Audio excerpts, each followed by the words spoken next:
Lagi kita menunggu Braga Waraka selesai sholat ibu-ibunya. Mas Marwan mau di sana kamu di mana? Gitu. Sama kita sama-sama. Langsung. Saya ya. Tapi di sana dia bisa masuk dia. Justru. Sebentar habis layar. Ini sudah Kameranya berapa pixel? Cukup lah, cukup. Tahu berapa pixel? Kak Iko, nggak tahu ada iPhone di situ, iPhone tua. Yang ini? Ya. Saya dari bersama saya dari Bali. Kamu dari suruh kerja.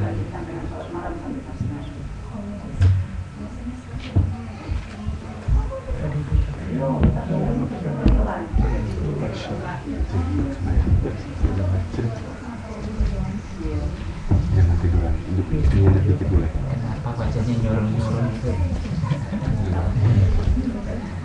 Puasa. Alhamdulillah. Jagoan. Belum pernah putus. Alhamdulillah. Umur berapa? 8. Belum pernah putus. Alhamdulillah. Mudah-mudahan 10. Insyaallah.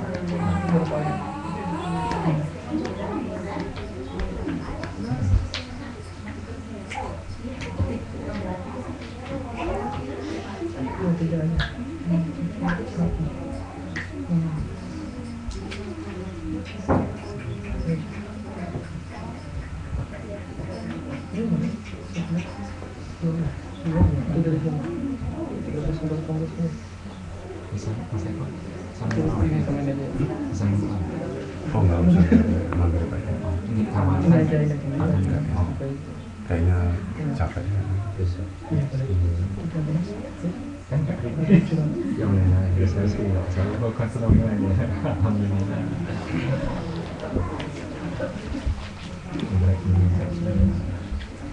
Baru-baru sekarang gimana mas? Kamu udah selesai belum? Bismillahirrahmanirrahim. Assalamualaikum warahmatullahi wabarakatuh. Waalaikumsalam warahmatullahi wabarakatuh. Alhamdulillah nahmaduhu wa nasta'inuhu wa nastaghfiruh wa na'udzu billahi min syururi anfusina wa sayyiati a'malina.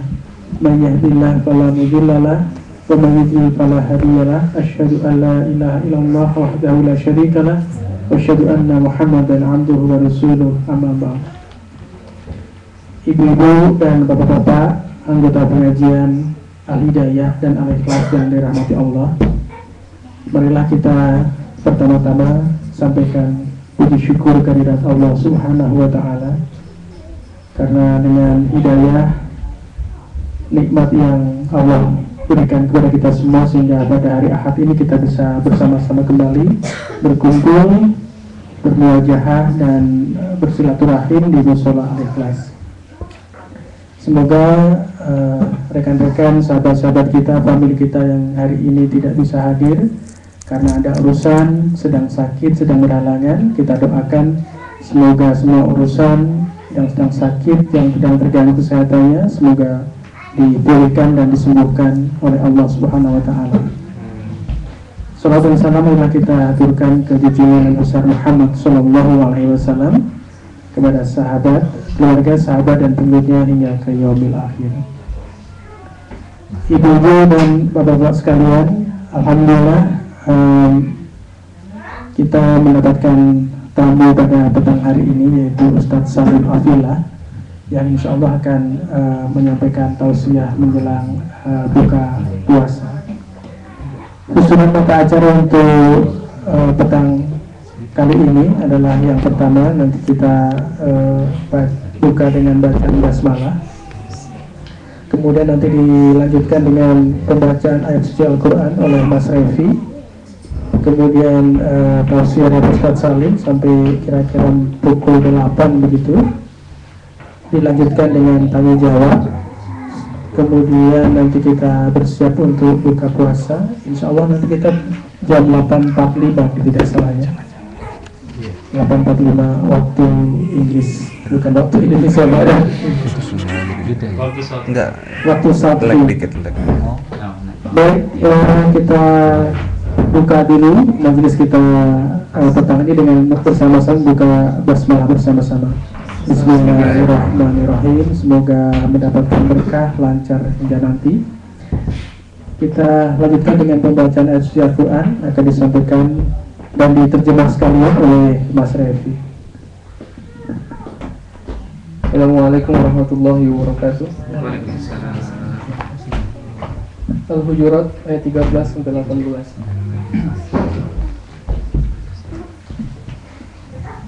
A'udzu billahi minasy syaithanir rajim. Bismillahirrahmanirrahim. Ya ayyuhan nasu inna khalaqnakum min dzakarin wa untha وَجَعَلْنَاكُمْ شُعُوبًا وَقَبَائِلَ لِتَعَارَفُوا إِنَّ أَكْرَمَكُمْ عِندَ اللَّهِ أَتْقَاكُمْ إِنَّ اللَّهَ عَلِيمٌ خَبِيرٌ قَالَتِ الْأَعْرَابُ آمَنَّا قُل لَّمْ تُؤْمِنُوا وَلَكِن كُونُوا أسلمنا ولما يدخل الإيمان في قلوبكم وإن تطيعوا الله ورسوله لا يلدكم من أعمالكم شيئا إن الله غفور رحيم إنما المؤمنون الذين آمنوا بالله ورسوله ثم لم يرتابوا وجاهدوا بأموالهم وأنفسهم في سبيل الله أولئك هم الصادقون قل أتعلمون الله بدينكم والله يعلم ما في السماوات وما في الأرض والله بكل شيء عليم يمنون عليك أن أسلموا قل لا تمنوا علي إسلامكم بل الله يمن عليكم أن هداكم للإيمان إن كنتم صادقين إن الله يعلم غيب السماوات والأرض والله بصير بما تعملون. Hai manusia, sesungguhnya kami menciptakan kamu dari seorang laki-laki dan seorang perempuan dan menjadikan kamu berbangsa-bangsa dan bersuku-suku supaya kamu saling kenal mengenal. Sesungguhnya orang yang paling mulia di antara kamu di sisi Allah ialah orang yang paling bertakwa di antara kamu. Sesungguhnya Allah Maha mengetahui lagi Maha mengenal. Orang-orang Arab Badui itu berkata, kami telah beriman. Katakanlah kepada mereka, kamu belum beriman, tetapi katakanlah kami telah tunduk, karena iman itu belum masuk dalam hatimu. Dan jika kamu taat kepada Allah dan Rasul-Nya, Dia tiada akan mengurangi sedikit pun pahala amalanmu. Sesungguhnya Allah Maha Pengampun lagi Maha Penyayang. Sesungguhnya orang-orang yang beriman hanyalah orang-orang yang beriman kepada Allah dan Rasul-Nya. Kemudian mereka tidak ragu-ragu dan mereka berjihad dengan harta dan jiwa mereka pada jalan Allah. Mereka itulah orang-orang yang benar. Katakanlah kepada mereka, apakah kamu akan memberitahukan kepada Allah tentang agamamu, padahal Allah mengetahui apa yang ada di langit dan apa yang ada di bumi, dan Allah Maha mengetahui segala sesuatu. Mereka merasa telah memberi nikmat kepadamu dengan keislaman mereka. Katakanlah, janganlah kamu merasa telah memberi nikmat kepadaku dengan keislamanmu. Sebenarnya Allah, Dialah yang melimpahkan nikmat kepadamu dengan menunjuki kamu kepada keimanan, jika kamu adalah orang-orang yang benar. Sesungguhnya Allah mengetahui apa yang ghaib di langit dan di bumi, dan Allah Maha melihat apa yang kamu kerjakan. Shadaqallahul azim. Assalamualaikum warahmatullahi wabarakatuh. Benar-benar Allah dengan segala firman-Nya. Demikian tadi pembacaan ayat suci Al-Quran dan terjemahannya oleh Mas Revi. Ibu-ibu, bapak yang dirahmati Allah, plus para pemirsa pengajian kita ini yang mengikuti pengajian kita melalui streaming live di internet. Sebelum Ustadz Salim akan menyampaikan tausiahnya, sedikit bagi yang belum ta'aruf. Ustadz Salim berasal dari Jogokarian, Yogyakarta.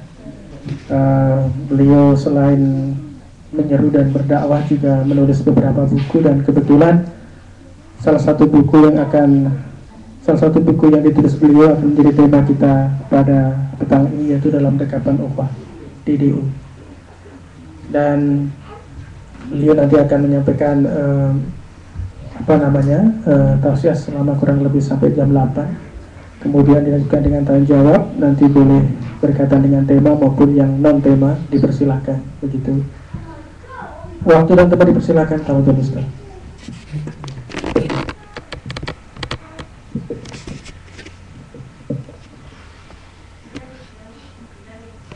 Innal hamdalillah nahmaduhu wa nasta'inuhu wa nastaghfiruhu wa natubu ilaihi wa la na'budu illa iyyah wa na'udzu billahi min syururi anfusina wa min sayyiati a'malina wa min syarril waswasis syaitani wal hawa.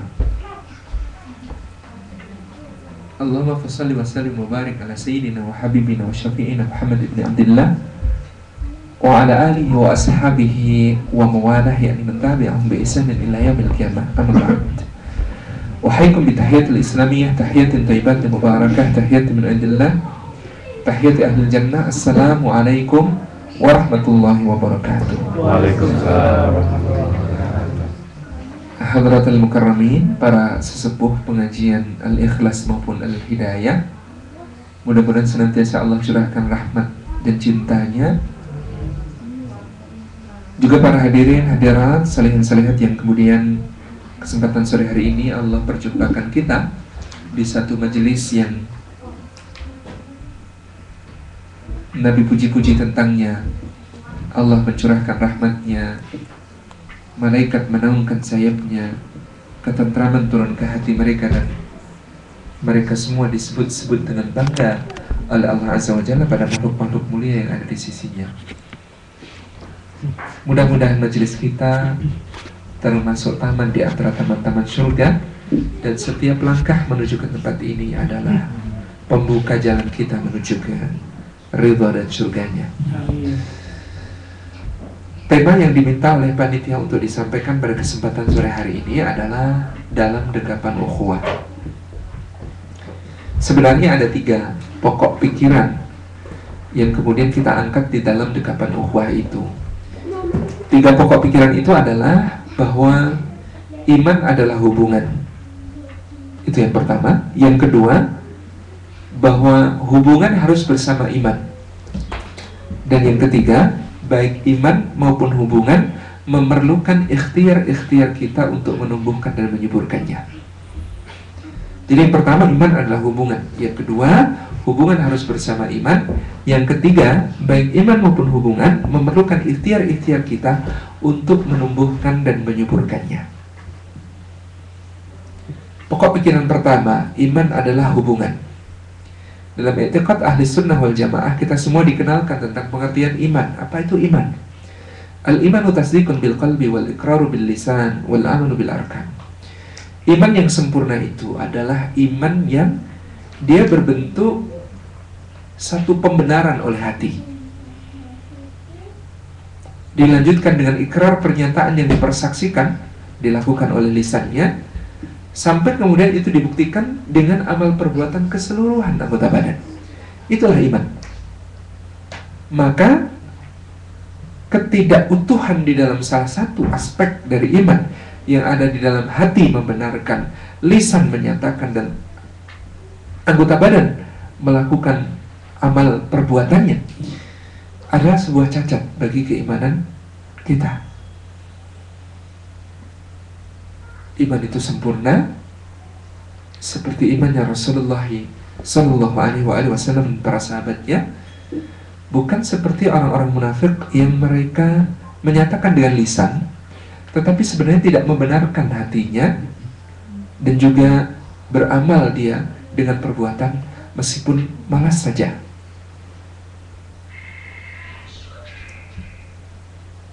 Inilah iman. Dan tadi sudah disinggung di dalam bacaan Mas Raifi tentang orang-orang Arab Badui yang mengklaim amanna, kami telah beriman.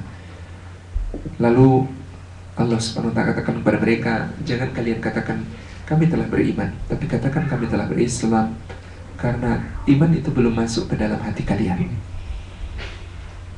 Inilah iman yang sempurna, pembenaran dengan hati, ikrar dengan lisan, dan amal perbuatan seluruh anggota badan sebagai pembuktian. Tetapi para ulama juga memberikan kepada kita wanti-wanti bahwa yang di hati tersembunyi, di lisan orang bisa berdusta, dan dalam perbuatan ibadah orang bisa berpura-pura. Yang di hati tersembunyi, di lisan orang bisa berdusta, dalam perbuatan amal ibadahnya orang bisa berpura-pura. Oleh sebab itu Allah dan Rasulnya, demikian disampaikan oleh para beliau, meletakkan ukuran-ukuran keimanan kita itu seringnya justru dalam kualitas hubungan yang kita jalin dengan sesama. Jadi meskipun iman itu pembenaran dengan hati, ikrar pernyataan dengan lisan, dan amal perbuatan seluruh anggota badan, tetapi begitu banyak ukuran-ukuran keimanan itu Allah dan Rasulnya letakkan dalam kualitas hubungan yang kita jalin dengan sesama. Bahkan sejak sifat paling mendasar sesuai bahasanya. Iman, kata Nabi, iman artinya aman. Orang yang sesamanya merasa aman darinya, itulah keimanan. Muslim, man salima ghairuhu min lisanihi wa yadihi. Orang yang selamat sesamanya dari gangguan lisan maupun tangannya, itu baru muslim namanya. Jadi ini ukurannya iman. Ukuran dari keimanan itu diletakkan dalam kualitas hubungan yang kita jalin dengan sesama. Kalau kita garis besar ambil kualitas hubungan yang kita jalin dengan sesama itu setidaknya ada 3. Yang satu, pertama, aku aman bagimu. Yang kedua, aku nyaman bagimu. Yang ketiga, aku bermanfaat bagimu. Inilah kualitas hubungan yang kita jalin dengan sesama. Dan di situ Allah dan Rasulnya banyak meletakkan ukuran-ukuran keimanan. Pertama, dalam soal aman misalnya, tadi sudah kita sebutkan, mukmin itu adalah orang yang sesamanya merasa aman dari dirinya. Mukmin itu adalah orang yang menghadirkan satu rasa aman, bukan ancaman. Satu rasa tidak terancam bahaya, tidak ketakutan, tidak risau, tidak, kata anak muda sekarang, galau ketika seorang mukmin hadir di tengah-tengah mereka. Tetapi dia menghadirkan rasa aman. Inilah rasa aman kita.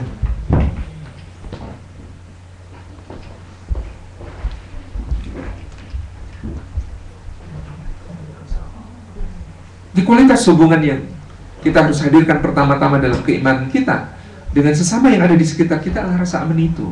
Dalam sebuah rangkaian hadis yang oleh Imam Malik rahimahullah ta'ala disebut sebagai ini seperempat agama, Rasulullah SAW bersabda, hadis ini adalah Al-Arba'in An-Nawawiyah. Di antara rangkaian itu ada kata-kata begini, man kana yu'minu billahi wal yawmil akhir fala yu'di jarah.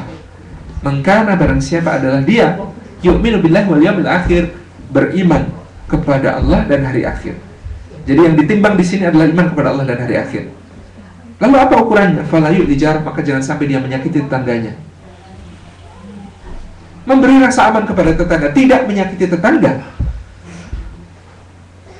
tidak mengganggu tetangga, tidak membuat tetangga merasa terancam, takut, adalah bagian dari keimanan kita. Dan itu ukuran yang ditetapkan oleh Rasulullah SAW. Satu saat ada riwayat lain dalam bawaan Ibnu Khuzaimah, Rasulullah ditanya, ya Rasulullah, apa yang termasuk menyakiti tetangga? Maka Nabi SAW bersabda, termasuk menyakiti tetangga adalah ketika engkau memasak makanan, baunya sampai ke hidung mereka tetapi rasanya tidak sampai ke mulut mereka. Itu sudah menyakiti tetangga. Kalau di Inggris mungkin jarang-jarang itu terjadi, tetapi kalau di Indonesia perumahan yang berdempet-dempet, berdekat-dekat gitu ya, pemukiman yang padat, kita bisa merasakan. Jika engkau memasak makanan kemudian baunya sampai ke hidung mereka tetapi rasanya tidak sampai ke mulut mereka, itu sudah menyakiti. Inilah rasa aman yang harus dihadirkan. Pertama-tama seorang mukmin bukan ancaman. Seorang mukmin tidak membawakan malarat, tidak membawakan bahaya, tidak memberikan mafsadat, kerusakan-kerusakan kepada orang lain.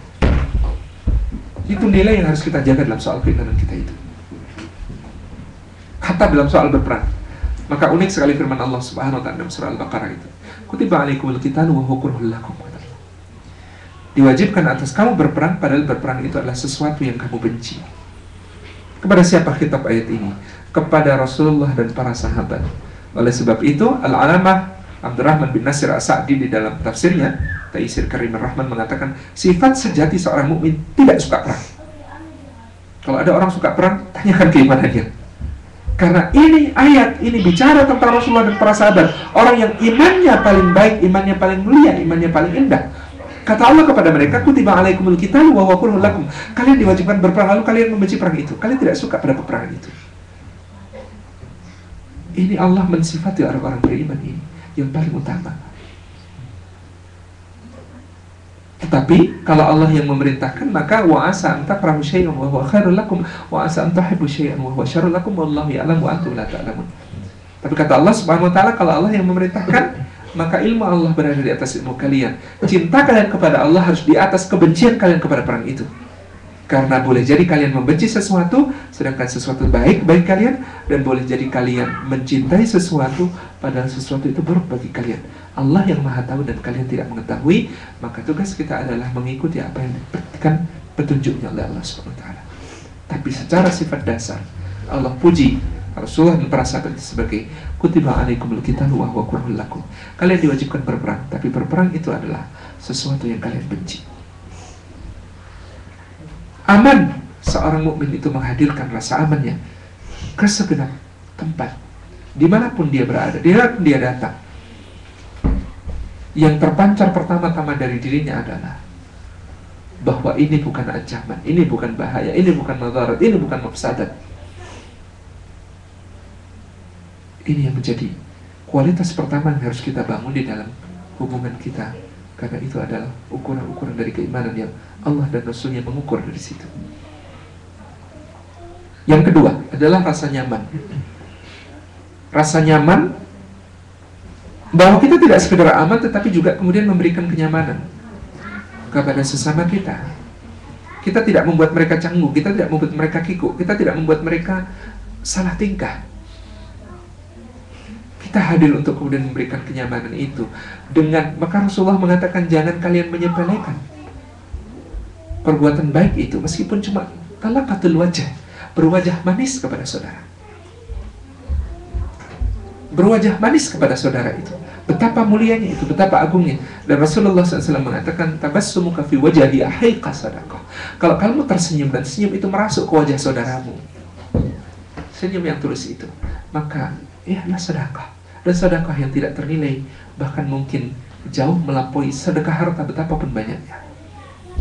Maka saya agak marah ketika ada seorang motivator mengatakan sedekah itu ya dengan senyum memang sedekah, tapi kalau orang sedang butuh kepepet dikasih senyum, ya tidak sembuh. Sejak kapan kita meremehkan apa yang dikatakan oleh Rasul SAW? Tabassumuka fi wajhi akhika sadaqah. Saya pernah mendapat cerita justru betapa berharganya sebuah senyuman tidak terbeli dengan uang. Ada seorang kawan, dia memang al-bassam, orang yang banyak tersenyum. Dan senyumnya itu, kata orang Jawa, meraati. Senyum yang indah, senyum yang membuat orang merasa nyes. Ini kadang-kadang bawaan alami, tidak semua orang bisa tersenyum seindah itu. Tapi bisa kita usahakan dengan ketulusan hati di dalam tersenyum. Nah, kawan ini, kata dia, tiba-tiba satu hari ada orang itu nemuin saya dan kemudian mengatakan, terima kasih ya Allah, terima kasih, terima kasih. Dia bertanya, untuk apa terima kasih ini? Untuk senyum Anda. Oh, ada apa dengan senyum saya?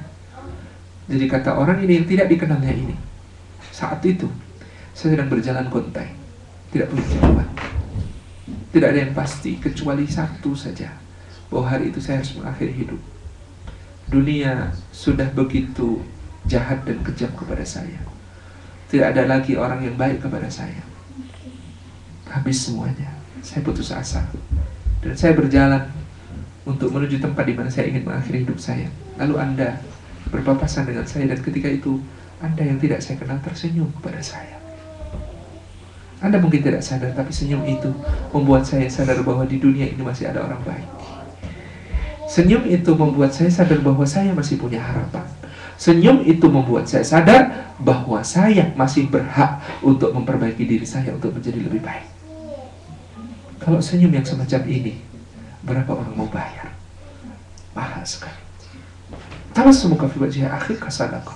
Maka kita ini pun dia diajarkan oleh Rasul SAW untuk menghadirkan rasa nyaman itu. Bahkan ada hadis yang kadang buat kita jelek. Saya dulu orang yang tidak mudah akrab. Saya sampai sekarang masih harus belajar untuk menjadi orang yang bisa akrab, bisa kemudian berbincang, bisa kemudian ramah, sopan, santun gitu. Awal kesadaran saya dimulai dengan kata-kata ini. Nabi SAW bersabda, tidak ada kebaikan pada orang yang tidak mudah akrab dan tidak mudah diakrabi. Konteks beliau bicara memang tentang dakwah. Di konteks beliau bicara tentang syiar Islam, tidak ada kebaikan pada orang yang tidak mudah akrab dan tidak mudah diakrabi, karena itu susah berdakwah orang yang semacam itu. Betapa kenyamanan itu memiliki tempat yang begitu agung di dalam ukuran keimanan kita, sehingga Nabi SAW dirangkaian hadis yang sama yang kita sebut tadi. Imam Malik mengatakan seperempat agama. Ada hadis yang sama di dalam rangkaian itu, kata-kata yang sama. La yu'minu, kata Nabi, man kana yu'minu billahi wal yawmil akhir falyakul khairan aw liyasmut. Ini yang paling masyhur dari rangkaiannya. Man kana yu'minu billahi wal yawmil akhir falyakul khairan aw liyasmut. Barang siapa beriman kepada Allah dan hari akhir, maka hendaklah dia mengatakan yang baik atau diam. Nabi SAW tidak mengatakan, maka hendaklah dia mengatakan yang benar atau diam, karena ada benar yang tidak baik. Tidak semua yang benar itu baik. Ada yang kemudian bersemangat benar pasti baik, belum tentu. Kita bilang ada orang yang kemudian mohon maaf tingginya kurang dari rata-rata, kemudian kita bilang itu cebol. Itu benar. Tapi kalau di depan halayak ramai itu namanya penghinaan. Dan penghinaan itu Allah sebutkan sebagai la yashhar qaumun min qaumin asa ayyakuna khairum minhum. Bisa jadi lebih baik daripada mereka. Sayyidina Abu Dzar Al-Ghifari pernah mengatakan sebuah kalimat yang benar, tetapi tidak baik. Sampai dia ditegur oleh Rasulullah, dikatakan di dalam dirimu masih terdapat jahiliyah. Apa itu? Ketika memanggil Sayyidina Bilal bin Rabah dengan kata-kata, hai anak budak hitam. Hai anak budak hitam.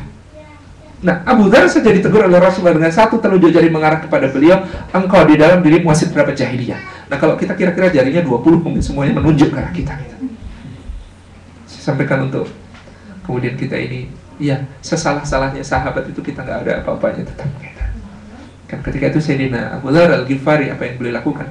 Beliau kemudian menundukkan kepalanya ke bawah, beliau kemudian meletakkan kepalanya di atas pasir, lalu menaburkan debu ke wajahnya dan mengatakan kepada Bilal, ya Bilal, injak kepalaku dan wajahku, hai Bilal, agar tertebus dosaku, agar terluntur kalimatku yang tadi kuucapkan, ya Allah, aku sangat menyesal. Falyakul khairan aw liyasmut. Bukan mengatakan yang benar saja, karena benar bisa saja ada satu fakta, datanya sudah diverifikasi, sahih, valid adanya, memang demikianlah yang ada, terjadi. Tapi itu tentang aib seseorang. Lalu saya bicarakan berdua dengan Pak Susilo. Kemudian kita bicarakan, fakta loh ini, sahih loh ini, tidak ada tambah-tambahannya, tidak ada pengurangan-pengurangannya, ceritanya memang begitu, full, lengkap. Itu benar, tapi tidak baik. Saking tidak baiknya Allah masih mencelanya dengan celaan yang menjijikkan. Kata Allah Subhanahu wa taala, wa la yaktaba'dukum ba'da ayuhibbu ahadukum ayakula lahma akhihi mayitan fakaritum. Dan jangan satu di antara kalian menggunjing sebagian yang lain, karena memangnya kalian mau kalau kalian makan daging dari saudara kalian yang telah mati, yang telah menjadi bangkai, yang bernanah, yang busuk, yang berbelatung, yang anyir baunya menjijikkan itu? Fakaritum, pasti kalian semua itu nggak suka. Menghadirkan kenyamanan itu dengan falyakul khairan, hendaklah dia mengatakan yang baik. Baik itu, kata Syekh Salim bin Id Al-Hilali, baik itu benar isinya, indah caranya, tepat waktunya, bermanfaat dan berpahala. Kalau tidak bisa memenuhi kriteria itu, diam. Dikata beliau, falyakul khairan, hendaklah dia mengatakan yang baik. Baik itu benar isinya, indah caranya, tepat waktunya, bermanfaat, berpahala. Pastikan ke semua ukuran itu terpenuhi, baru kalau iya sampaikan. Kalau tidak, tunda. Karena kebenaran bisa menunda. Karena kebenaran bisa kemudian disampaikan kemudian. Dan bahkan pada saat itu terjaminkan rumah di surga. Kalau kita kemudian memang niatnya untuk menjaga keselarasan, menjaga harmoni, menjaga agar jangan sampai terjadi madarat yang lebih besar dengan penyampaian kebenaran itu. Maka Nabi SAW bersabda, hadis riwayat Imam At-Tirmidzi dan Imam Nasa'i, aku jaminkan sebuah rumah di surga bagian bawah untuk orang yang bisa menahan diri dari mira', perdebatan, perbantahan, ayel-ayelan, meskipun dia benar. Dan aku jaminkan sebuah rumah di tengahnya surga, di surga bagian tengah. Untuk siapa? Untuk orang yang bisa menahan diri dari berdusta meskipun sedang bercanda. Dan aku jaminkan rumah di surga yang paling atas, fi a'lal jannah, di surga yang paling atas. Untuk siapa? Untuk orang yang akhlaknya mulia.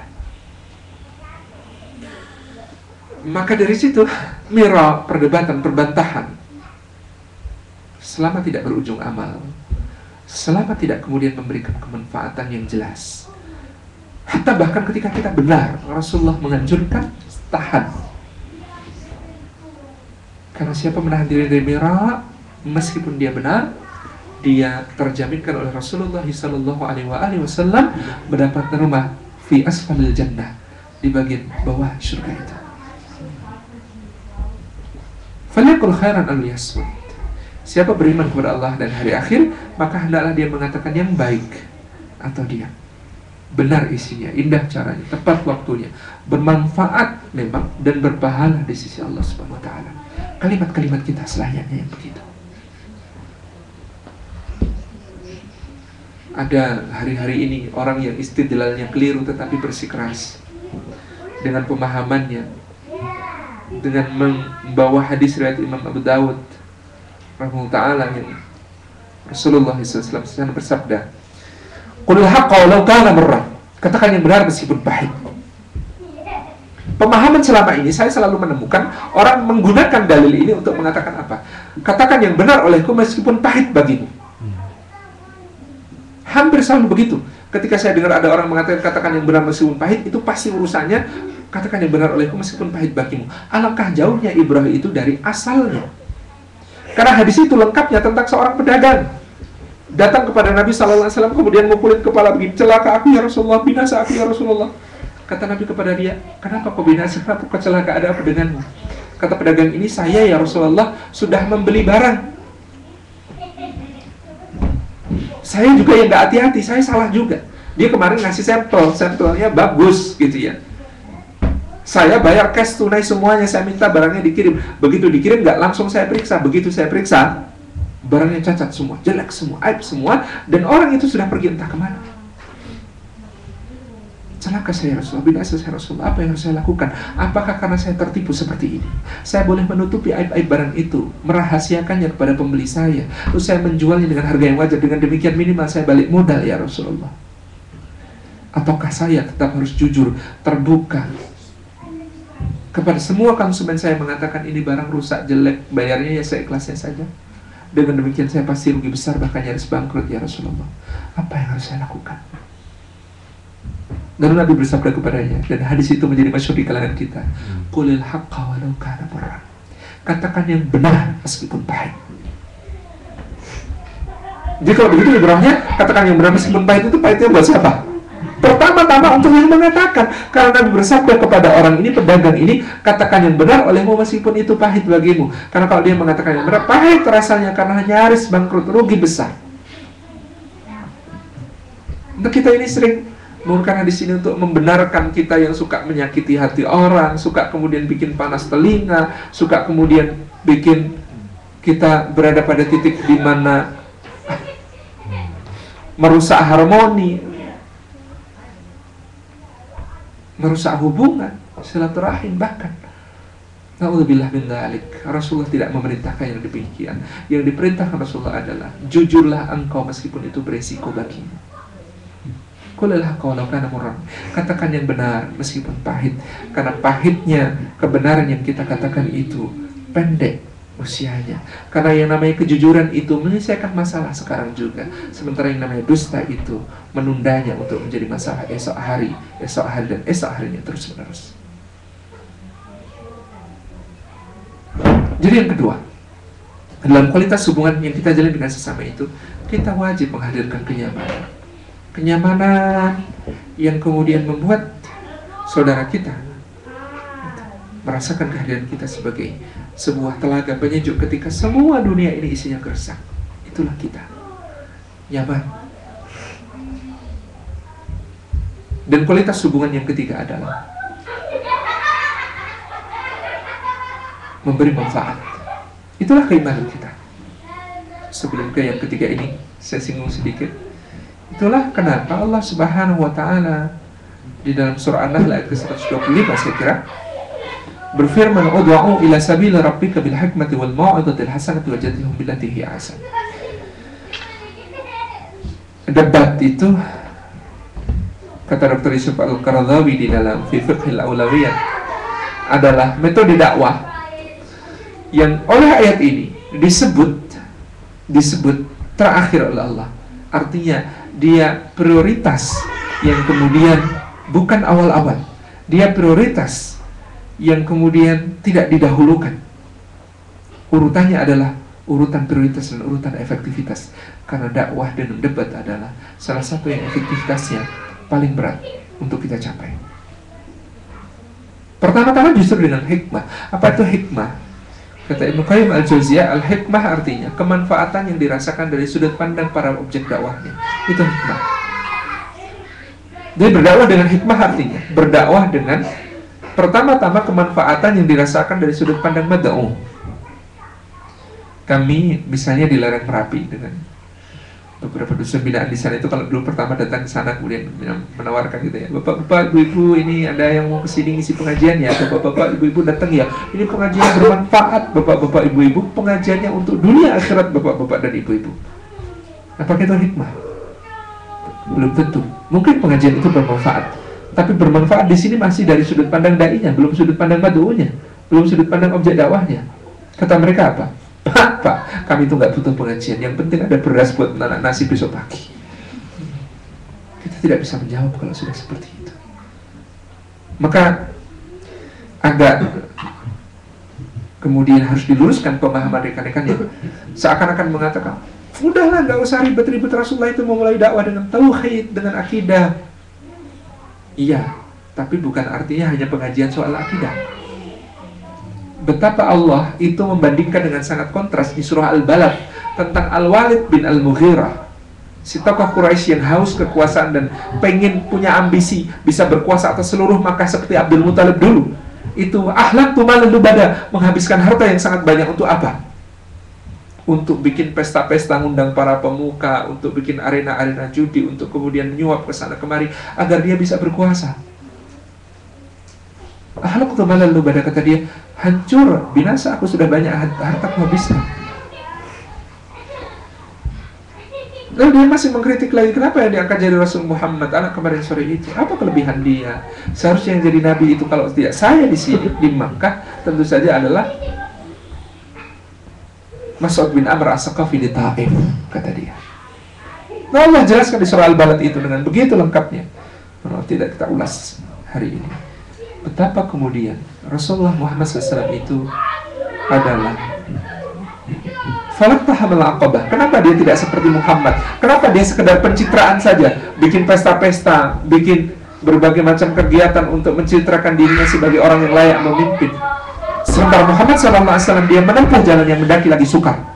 Al-Aqabah, apa itu? Faqr Aqabah. Dia membebaskan budak, dia menyantuni fakir, dia menyantuni yatim, dia mengasihi para miskin, dia bela semua orang-orang itu, dia tolong semua orang-orang itu.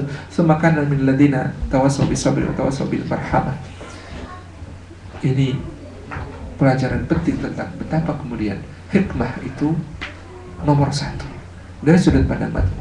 Baru yang kedua, dakwah itu wal mau'izatil hasanah, dan nasihat yang baik, pengajaran yang baik.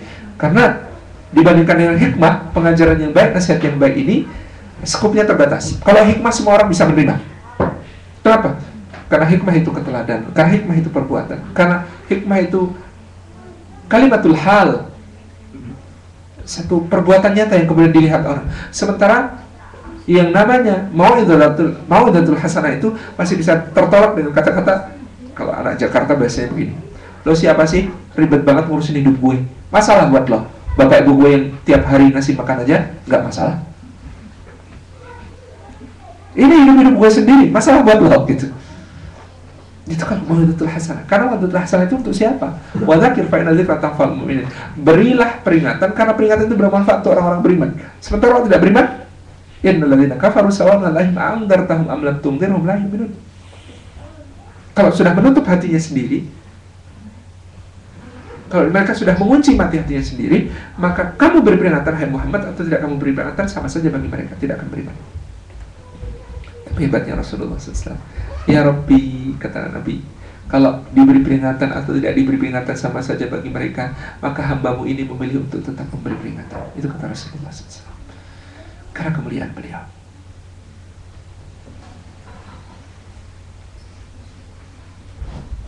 Tertakjub kita pada akhlak Rasulullah ketika dikisahkan Umar bin Khattab, ya.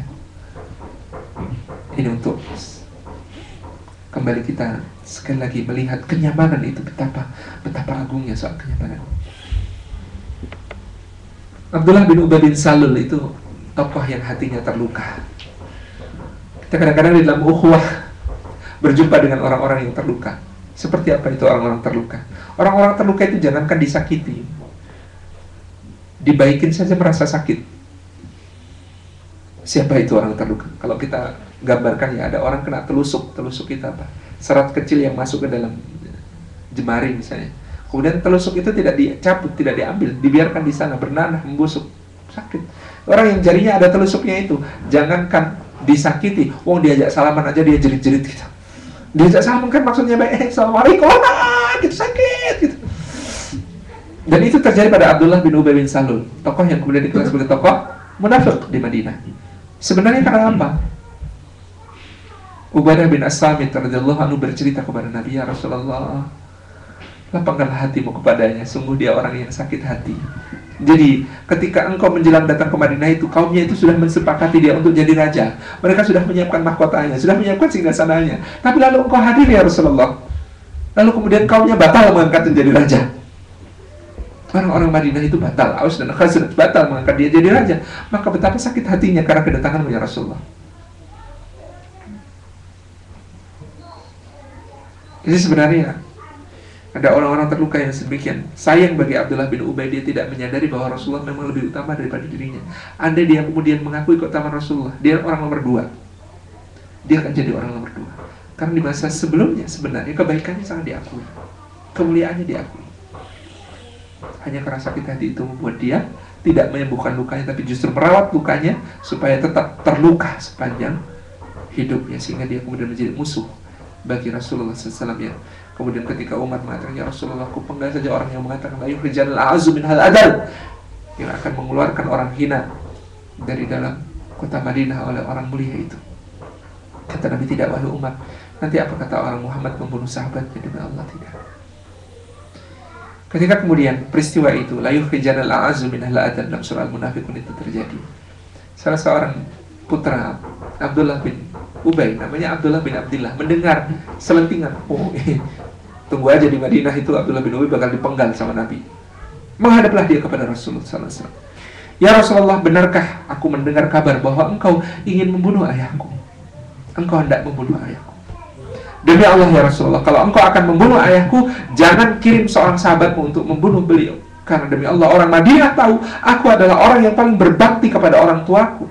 Demi Allah, kalau ada sampai yang membunuh ayahku, aku pasti akan dendam, dan aku pasti akan membalas dendamnya, dan aku pasti akan membunuh seorang mukmin yang dengan itu aku menjadi kafir ya Rasulullah.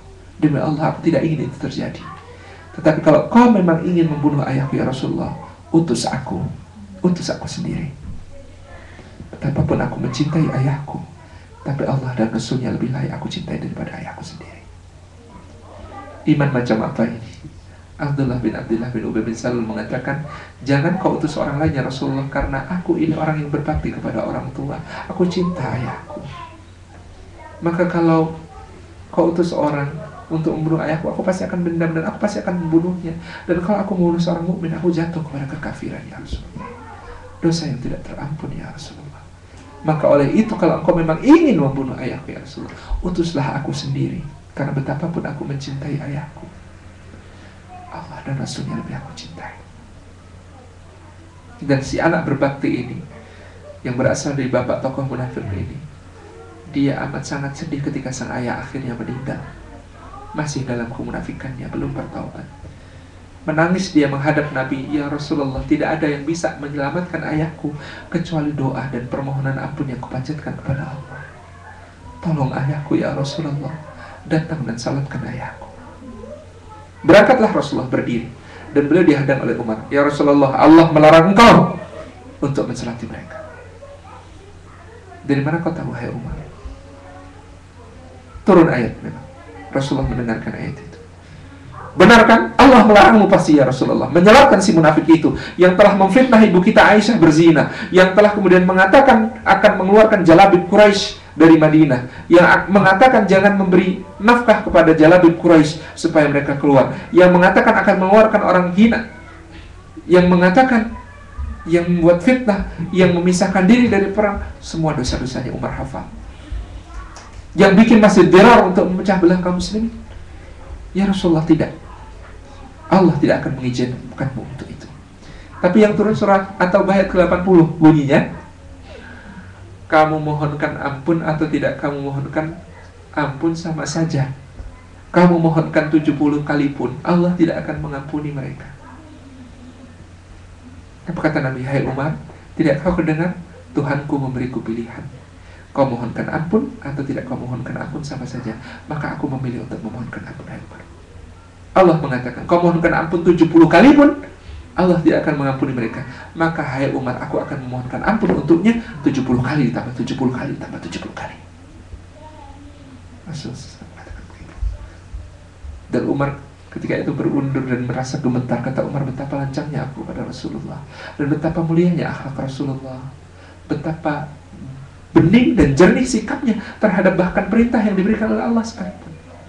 Lalu Rasul pun mensalatkan Abdullah bin Ubay bin Salul. Baru sesudah itu Allah menurunkan hukum finalnya. Ayat ke-84. Mulai sekarang, jangan pernah sekali-kali lagi kamu berdiri untuk jenazah mereka. Jangan kamu salat untuk mendoakan mereka selama-lamanya. Ini seakan-akan Allah hendak memberikan kesempatan kepada Rasulnya Sallallahu Alaihi Wasallam untuk menunjukkan betapa akhlaknya yang mulia itu memang indah, memang agung. Sehingga Allah memujinya, innaka la'ala khuluqin 'adzim. Engkau hai Muhammad benar-benar berada di atas akhlak yang mulia, akhlak yang agung. Ini kenyamanan yang tadi kita katakan, mau'izatul hasanah wajadilhum billati hiya ahsan.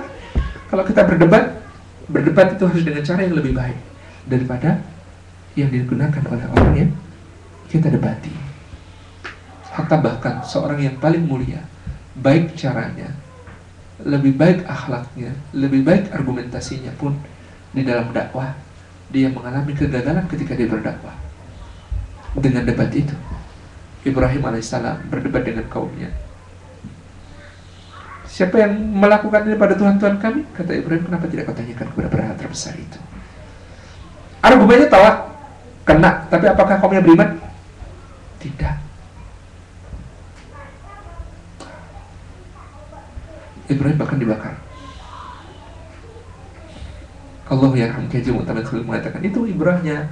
Kita ini kalau dakwahnya anarkis dengan inisiatif kita sendiri, biasanya dibalas lebih anarkis. Bedanya kalau Ibrahim ditolong Allah, kita belum tentu.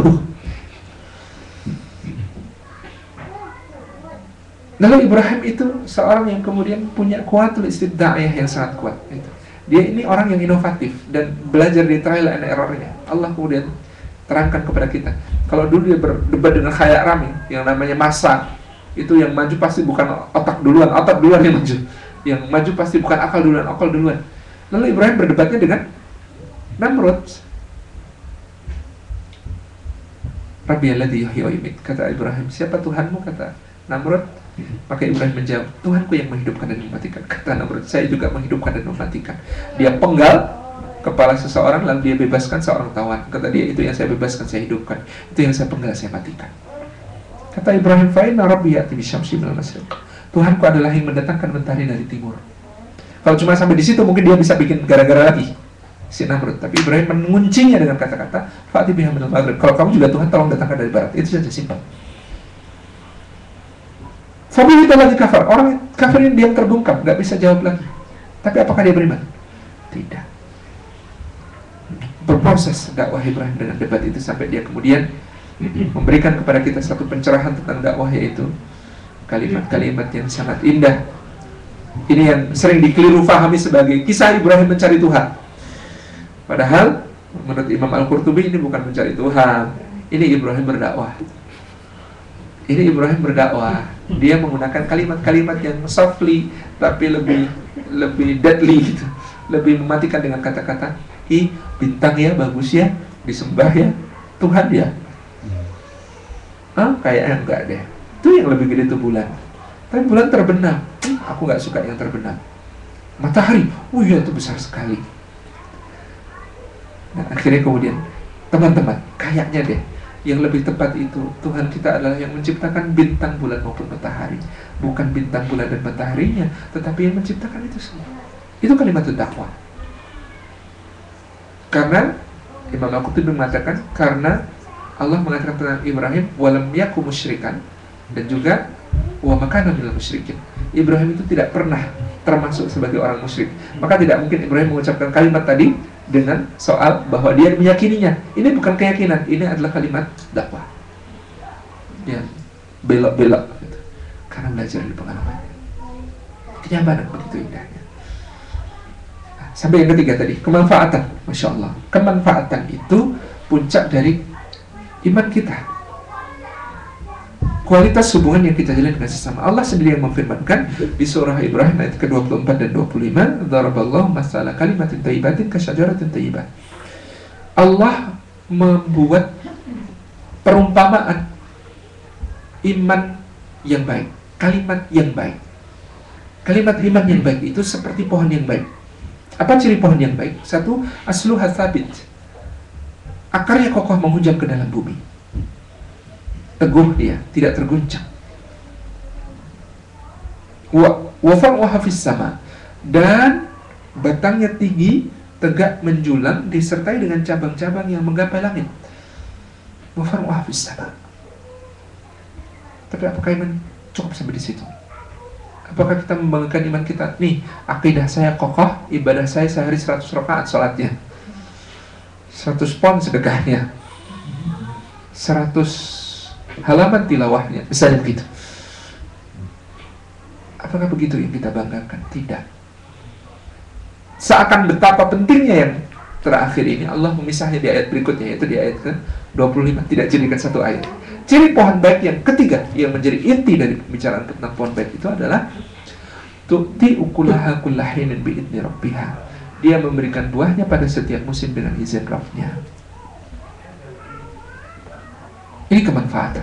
Dan kata Syed Qutb dalam Fidlul Quran, Allah tidak mengatakan tu'ti samarataha kullahinin bi'idni rabbiha, memberikan buahnya pada setiap musim dengan izin Rabb-nya. Karena kalau tu'ti samarataha itu anak masalah. Kalau ini buah mangga, kita lempar ke wajah orang, pok, kena wajahnya gitu. Kemudian kita mau, mohon maaf itu saya kasih mangga, tolong diterima ya. Itu masih bisa disebut tu'ti samarataha, kata Syed Qutb.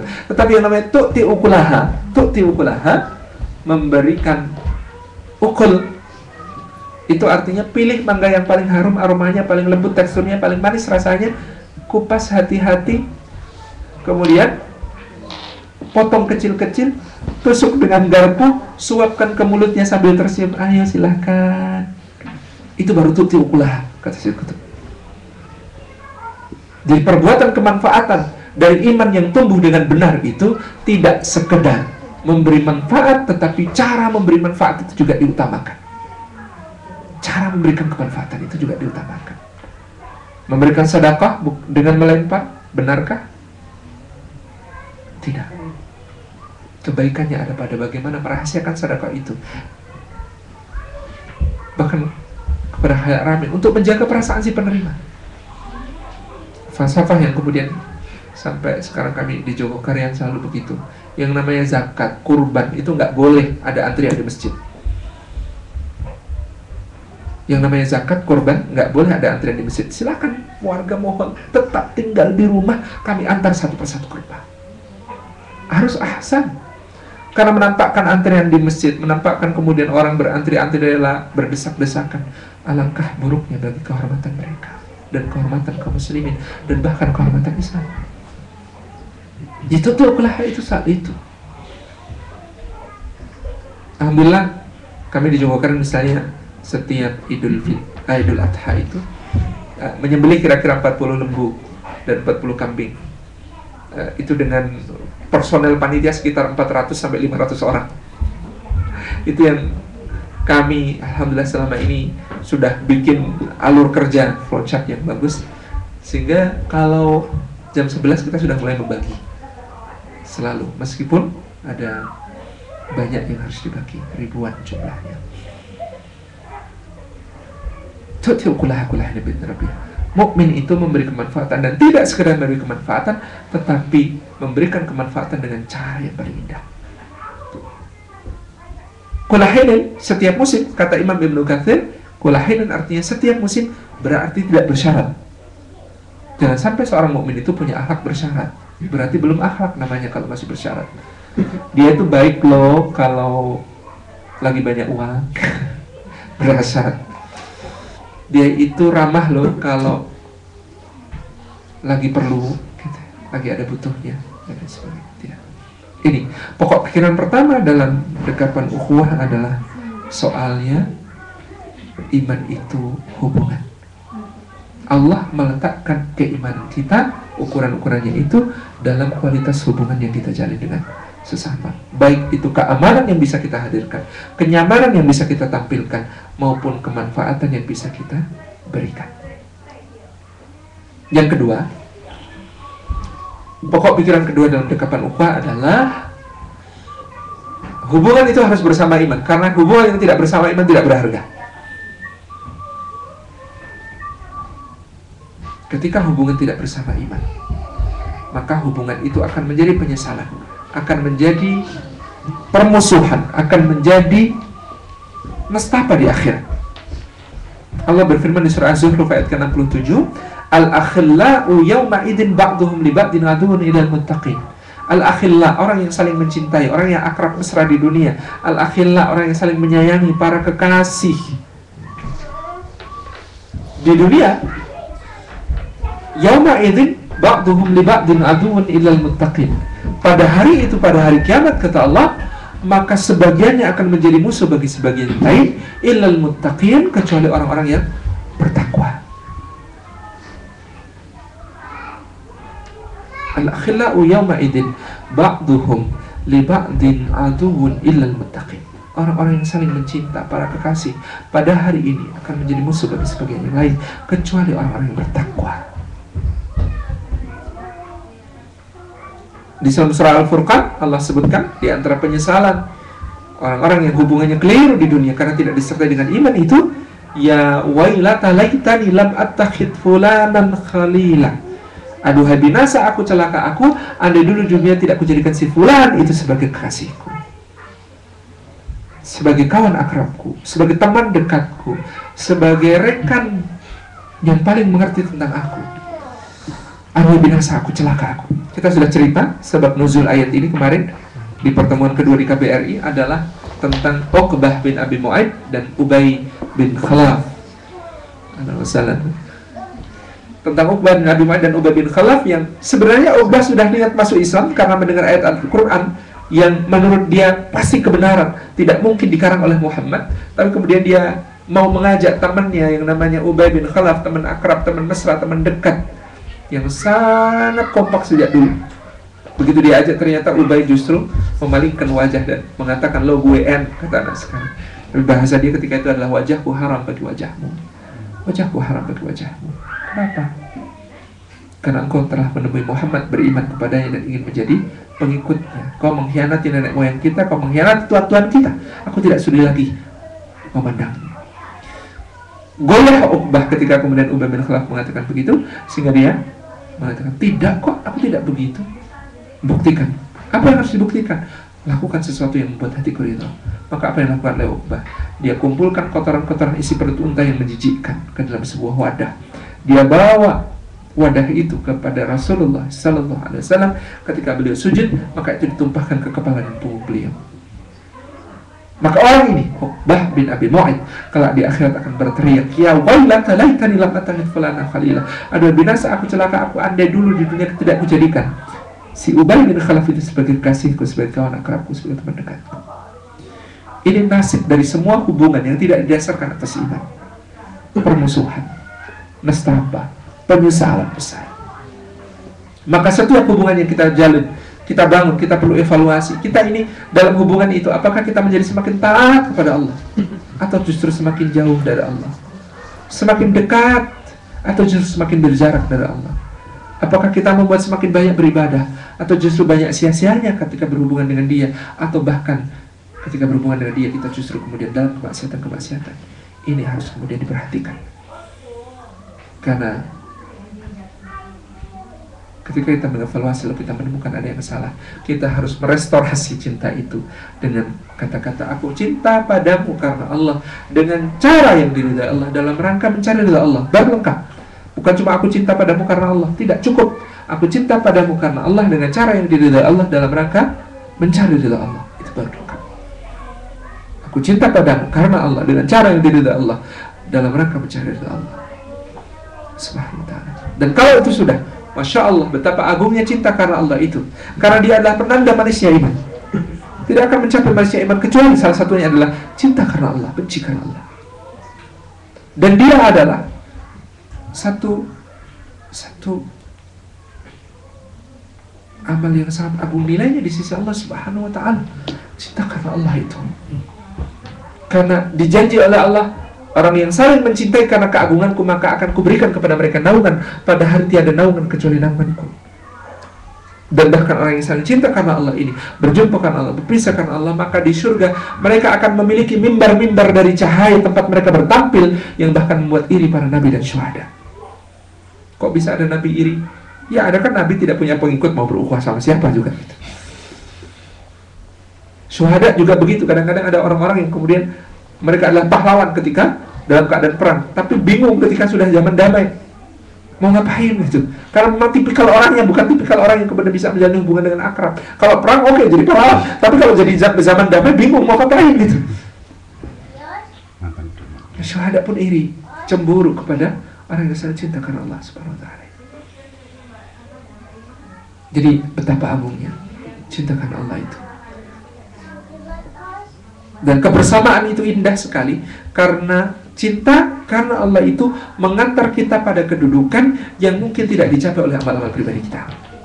Saya sering mengilustrasikan kalau dari Jakarta ke Jogja ada semut jalan kaki, kira-kira sampai enggak gitu ya, berikrar saya mau jalan kaki sampai ke Jogja gitu. Semut gitu. Baru lewat depan rumah sudah terlindas motor gitu kalau di Jakarta. Tapi kalau semut itu, saya menggambarkan menyelinap ke dalam tas yang saya bawa gitu. Kemudian ikut saya ke bandara, boarding, langsung naik pesawat ke Jogja gitu ya, sampai Jogja. Itu baru bersama tas gitu, belum bersama orang-orang saleh. Maka hadis itu indah sekali. Rasulullah bercerita, Anas bin Malik bercerita kepada kita bahwa satu hari ada datang orang kepada Rasulullah SAW. Orang ini bertanya, Rasulullah, mata sa'ah, wahai Rasulullah, kapan datangnya kiamat? Alhamdulillah jawabannya bukan 2012. Ya, Olimpiade London masih tetap berjalan. Kalau sesuai filmnya Olimpiade London batal gitu ya. Jadi Rasulullah menjawab, apa yang sudah kau persiapkan untuk menghadapinya? Ketika orang ini bertanya kapan datangnya kiamat ya Rasulullah, apa yang sudah kau persiapkan untuk menghadapinya? Jawab Rasulullah begitu. Lalu orang itu mengatakan begini, nggak ada ya Rasulullah, saya itu nggak punya persiapan apa-apa kecuali bahwa saya ini cinta loh kepada Allah dan Rasulnya. Maka Nabi menyahut, anta ma'aman ahbabtah, engkau akan bersama dengan yang kau cintai. Dalam riwayat Muslim, al-mar'u ma'aman yuhib, orang itu akan bersama dengan yang dicintainya. Kata Anas bin Malik, Masya Allah, betapa gembiranya aku oleh hadis ini. Kalau ada orang yang menukar hadis ini denganku, dariku, dengan bumi seisinya, Kalau ada orang yang menukar hadis ini, kalimat dalam hadis ini dengan bumi seisinya, tidak akan kuberikan. Demi Allah, karena aku sangat berbahagia oleh hadis ini. Ketika ditanyakan kenapa Anda berbahagia oleh hadis itu, karena kata Anas bin Malik, amalku, ibadahku, salatku, sedekahku, jihadku, bacaan Quranku tidak ada seujung kuku Abu Bakar, Umar, dan Rasulullah SAW. Semua ibadahku, ketaatanku itu tidak ada seujung kuku mereka. Tetapi kata Anas bin Malik, aku sangat mencintai mereka, dan cinta itu masih memberiku harapan kalau Allah akan menghimpunkan aku di surga bersama mereka. Karena Rasulullah mengatakan, anta ma'man ahbabta, engkau akan bersama dengan yang kau cintai. Maka perhatikan bersama siapa cinta kita itu berlabuh, dan di sana kita akan kemudian bersama. Maka keliru kalau menganggap ukhuwah itu hanya dengan orang-orang yang hidup di zaman kita. Ukhuwah kita ini diikrarkan oleh Allah Subhanahu wa taala, didedahkan oleh Allah kepada kita sebagai ukhuwah lintas zaman, lintas generasi. Maka Allah mengajarkan kepada kita doa yang indah. Rabbana ighfir lana wa li ikhwanina alladziina sabaquna bil iman. Ya Allah, ampuni kami dan saudara-saudara kami yang telah mendahului kami dengan keimanan. Orang-orang terdahulu sebelum kita, mereka adalah saudara kita. Rasulullah SAW menyebut kita sebagai ikhwan-ikhwannya. Satu hari Rasulullah mengatakan, aku rindu ikhwan-ikhwanku. Kata para sahabat, ya Rasulullah, kami kan di sini masa dirindu. Kata Nabi, kalian sahabat-sahabat, antum ashabi, kata Rasulullah. Lalu siapakah saudara-saudaramu itu ya Rasulullah? Kata para sahabat. Rasul mengatakan, saudara-saudaraku adalah orang yang tidak pernah berjumpa denganku, tidak pernah melihat wajahku, tidak pernah mendengar langsung dariku, tapi mereka mengimani apa yang aku bawa. Mereka mencintai aku, maka mereka adalah saudara-saudaraku. Kita, saudara-saudara Rasulullah. Ini ukhuwah kita. Ukhuwah kita lintas zaman, lintas generasi, lintas ruang, lintas waktu. Kita bahkan mungkin bisa berukhuwah dengan orang yang belum pernah kita berjumpa dengannya. Kita bersaudara dengan mereka, dengan kawan-kawan muslim di Rohingya, kita bersaudara dengan mereka meski belum pernah jumpa. Tapi ada persaudaraan itu. Inilah ukhuwah sejati. Tembus zaman, tembus tempat, tembus manapun. Kita bersaudara dengan mereka semua. Ini yang kedua. Di pokok pikiran pertama, iman itu hubungan. Pokok pikiran kedua, hubungan harus bersama iman. Dan pokok pikiran ketiga, baik iman maupun hubungan memerlukan ikhtiar kita untuk membangunnya. Kenapa saya sampaikan pokok pikiran ketiga ini? Karena ada orang-orang yang saya temukan memiliki prinsip aku beriman, dan ayatnya innamal mu'minuna ikhwah, yang bisa bersaudara itu cuma yang beriman. Aku beriman maka aku bisa bersaudara. Kalau kau tidak bisa bersaudara denganku, imanmu dipertanyakan. Alangkah jernih kita dengan kalimat itu. Seakan-akan dia iman, lalu dia bisa berukhuwah, lalu kemudian dengan begitu kalau ada orang bermasalah dengan dirinya, dianggap imannya bermasalah juga. Padahal iman maupun ukhuwah adalah bangunan yang bersama-sama tegak sebagai dua buah kaki yang kemudian kita bertopang di atasnya. Terus harus kita bangun, terus harus kita asah kemampuan dan keterampilan kita.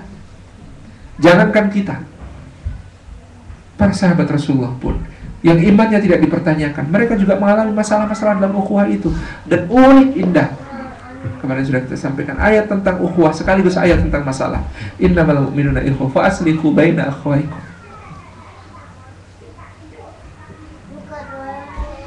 Iman maupun ukhuwah itu, iman, al-imanu yazidu wa yanqus, kata Imam Tirmidzi, yazidu bitta'ah wa yanqusu bil maksiyah. Iman itu bertambah dan berkurang, naik dan turun, menguat dan melemah.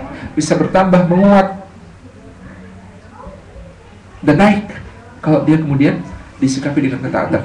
Tapi dia menurun, berkurang, melemah kalau kemudian disikapi dengan kemaksiatan. Itulah iman. Iman saja naik dan turun, bertambah dan berkurang, apalagi keterampilan kita berukhuwah, apalagi hubungan kita dengan sesama. Pasti juga ada pasang surutnya. Pasti juga ada saat-saat kemudian ada musim panasnya, ada musim seminya, ada musim gugurnya, ada musim dinginnya. Itu hubungan kita semuanya. Dan di situ diperlukan keterampilan-keterampilan untuk berukhuwah.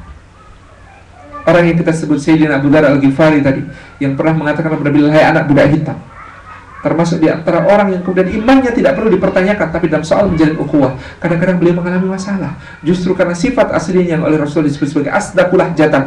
Kamu itu orang yang asdaqul lahjatan, lisannya paling lempeng, paling lurus. Artinya apa? Nggak bisa bengkok kalau ngomong. Apa yang ada di hati dirasakan, itu yang dibicarakan. Tapi yang begitu kadang-kadang tidak nyaman buat yang lain. Kayak anak budak hitam, itu kan benar. Bilal anak budak hitam, lagi kesal, dia ngomong kayak anak budak hitam, dan itu kenyataan. Tapi tidak berkenan di mata Rasul sallallahu alaihi wasallam. Maka ketika Abu Dzar berangkat perang Tabuk sendiri, Rasulullah mengatakan, semoga Allah merahmati Abu Dzar. Dia berangkat sendiri, mati sendiri, dibangkitkan sendiri. Kenapa? Karena asdaqul lahjatannya itu membuat dia kesulitan untuk kemudian berada di dalam sebuah barisan. Dan alangkah agung perjuangannya untuk bisa. Maka ketika satu hari dia melihat sahabat-sahabatnya diangkat menjadi pejabat oleh Rasulullah, dia meminta kepada Nabi, ya Rasulullah, angkat aku jadi pengurus urusan seperti yang lain, masa aku gak diangkat sendiri? Ini bukan karena ambisi, tetapi dia kemudian ingin menjadikan itu sebagai jalan pahala baginya. Dia ingin, ya Rasulullah, kok yang lain diangkat jadi pengurus zakat, ada yang diangkat jadi imam, diangkat jadi panglima, diangkat jadi ini, diangkat jadi itu, saya kok enggak? Gitu. Kata Rasulullah kepada Abu Dzar sambil tersenyum, ya Abu Dzar al-Ghifari, inni araka dha'ifah. Ya Abu Dzar al-Ghifari, aku melihatmu sebagai seorang yang lemah. Bukan lemah iman, tapi lemah dalam menjalin hubungan dengan sesama. Dan itu terjadi misalnya ketika beliau di Madinah bersama Sayyidina Utsman bin Affan radhiyallahu anhu. Satu hari Utsman itu memerintahkan budak-budaknya untuk membagi hadiah kepada orang-orang as-sabiqun al-awwalun.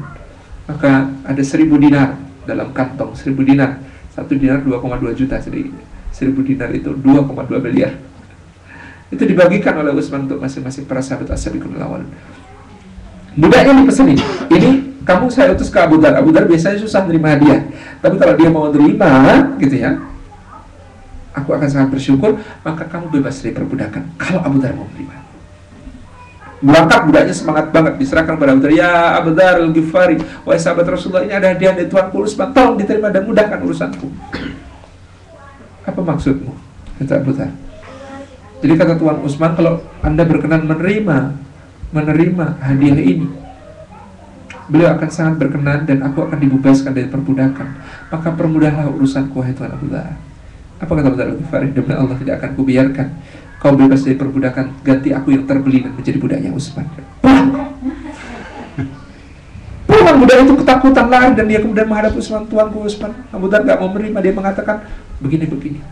Utsman, orang yang lembut sekali hatinya, halus sekali perasaannya, dan beliau ketika diceritakan bahwa Abu Dzar mengatakan, tidak akan kubiarkan kau bebas dari perbudakan sementara ganti aku yang terbeli jadi budaknya Utsman.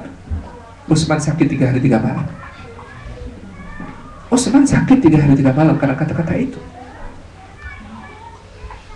Tidak mudah bagi mereka untuk belajar menjadi seorang yang berukhuwah. Apalagi kita pun harus belajar. Maka indah ketika kemudian terjadi pertemuan, lalu ada sahabat membahas ayat gitu ya. Ayatnya adalah alladzina yaknizuna ad-dhahaba wal fiddata wa la yunfiqunahu fi sabilillah fabashshirhum bi'adzabin alim.